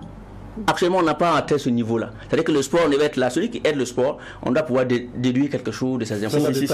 Voilà, des taxes. C'est ça qui fait que je dis, c'est bien beau, hein, les textes. Nous sommes des champions en texte. Hein. Quand je regarde un peu, on avait la loi 511, on avait la loi 10 ADP, on est passé à la loi 064, on a adopté la loi 050, on a pris les 3 projets, comment on appelle ça, 3 décrets qu'on a adoptés. Il y a eu un 4e décret, mais ça concerne le Tour du Faso. C'est bien beau, hein. Mais je me dis je me suis posé des questions, comment on peut mettre ça en application sans que le sport burkinabé ne puisse pas prendre un coup? parce que j'avais vu qu'on était en retard. Si on doit peut-être dire, les gens ils vont croiser les bras et puis vous regarder. Vous allez voir tout de suite. Ce qui est tellement plus intéressant que quand vous regardez avec cette question donc, du fonds, le fonds qui est alimenté par ces mêmes sociétés qui sont des sociétés assez bien implantées, les téléphonies, quand vous regardez en Europe, les téléphonies donc, financent beaucoup dans le sport. Mais maintenant, si ces téléphonies sont taxées, obligées de financer déjà dans le sport, elles vont venir encore financer qui? Parce que je ne veux pas financer le sport 2 fois. En définitive, on risque de revenir à nos anciens démons où on avait des personnes qui se sont ruinées par passion. C'est les mécènes qui ne sont pas bien installés, qui ont l'image de Père à son âme, Noufou Drago et tout ça. Qu'il faut venir sauver après parce qu'on sait que sa passion est en train de le bouffer. Tout à fait. Ça risque d'être compliqué. C'est ce que je déplore, c'est ce que je veux dire. Ça veut dire qu'en voulant corriger, on va créer d'autres problèmes. Ça veut dire que quoi, les gens sont prêts à financer, les gens, c'est leur passion, ils aiment. Mais l'État pourvoyeur, l'État subventionnait et aidait. Je pense qu'on pouvait peut-être trouver une formule pour faire. Mais comme c'est déjà là, on va voir l'application. La boxe aussi risque d'être touchée de plein fouet. Non, depuis longtemps, la boxe est touchée. Par exemple, quand je parle de championnat où on doit faire un plan pour suivre. Parce que si vous voulez aller titiller des médailles olympiques, il faut mettre le prix qu'il faut. C'est l'État, parce que quand ils sont venus là, on voit les championnats quand le champion du monde est venu, vous avez vu l'accueil. Mais pour arriver à ça, je disais que c'est tout un travail qui est derrière. Et j'ai dit par rapport au championnat d'Afrique, pour même avoir une préparation, pour ceux qui sont partis faire le championnat d'Afrique de boxe là, pour avoir une préparation, on n'a pas eu un coup pour faire la préparation. Les boxeurs se sont préparés comme ça. Par contre, on a dépensé des vingtaines de millions pour aller là-bas, au championnat d'Afrique. Mais on est revenu, comment on appelle ça, la place qu'on a pu avoir, le plus élevé, c'est le quart de finale. Vous avez vu? Mais pourtant, on n'a pas investi dans la préparation. Voilà, pourtant il faut, par exemple, dans chaque travail, vous préparez l'athlète avant qu'il ne passe à la compétition. Mais si la partie préparation a été supportée par la fédération qui n'a pas les moyens, ça veut dire que quoi? La partie préparation n'a pas été financée. Donc c'est la partie compétition qui est financée par le ministère ou la direction de la promotion, le fonds du moins. Et vous allez voir qu'on ne peut pas avoir les résultats. Il ne faut pas demander l'extraordinaire à un athlète. Il faut penser en avance. Et ça, ce n'est pas tout. Vous allez voir que les athlètes travaillent. Ils ont besoin de reconnaissance. Il faut les accompagner dans ce qu'ils font comme travail. Il faut aller les voir sur le terrain. Souvent, quand moi je regarde les gens s'asseyent, peut-être moi, souvent, je dis ça. Il faut éviter de laisser entre 4 murs. Il faut prendre des décisions qui vont bouffer les athlètes plus tard sur le terrain. Parce que ceux qui connaissent, qui vivent la situation et qui reviennent pour s'asseoir et pour réfléchir, ils ne vont plus avoir la même manière de voir les choses. Si vous allez vous toucher du doigt la souffrance des athlètes, vous allez penser que souvent on dit il faut 2 millions, il faut 3 millions pour un ticket d'avion pour aller tourner là. Ça, c'est de jeter l'argent par la fenêtre. Il faut aller voir le travail qu'ils font. Vous allez rester tranquille. C'est ce que je voulais dire. Voilà pourquoi j'ai dit la boxe se porte parfaitement bien. Il suffit seulement de pousser. Et de pousser là où il faut pousser pour que ça marche. D'accord, on l'a compris. On a été assez édifié. En tout cas, merci à vous, Anassé Konda, d'être passé. C'est moi qui vous remercie. C'est toujours un plaisir de vous avoir. Et on sent toujours la passion, n'est-ce pas, dans en tout cas, bon courage. En tout cas, merci bien. Il y a un prochain. Oui, dans 6 mois, on doit mettre les ceintures en jeu. D'ici, on nous a donné, parce que c'est une année, on vous donne 6 mois. Si vous n'arrivez pas, vous pouvez écrire pour dire on préfère que vous décalez un peu parce qu'on n'a pas pu avoir les moyens ou bien votre athlète n'est pas encore prêt. Vous pouvez jouer avec le temps, mais vous ne pouvez pas dépasser tout au plus une année. Mais dans nous, on a prévu d'ici janvier pour mettre les ceintures en jeu. Je pense qu'on pourra le faire sans problème. Au Burkina Faso. Peut-être que nous, on sera associés, on pourra regarder tout ça. Merci bien. Merci en tout cas, Anassé Konda, d'être passé. Merci aussi à Claude Romba. C'est la fin de ce JDS Journal dimanche au soir. Ça part très vite, même si c'est 2 heures. Et c'est fini. Ça a été un plaisir d'être avec vous. Le programme se poursuit. Nous vous souhaitons bonne suite de programme.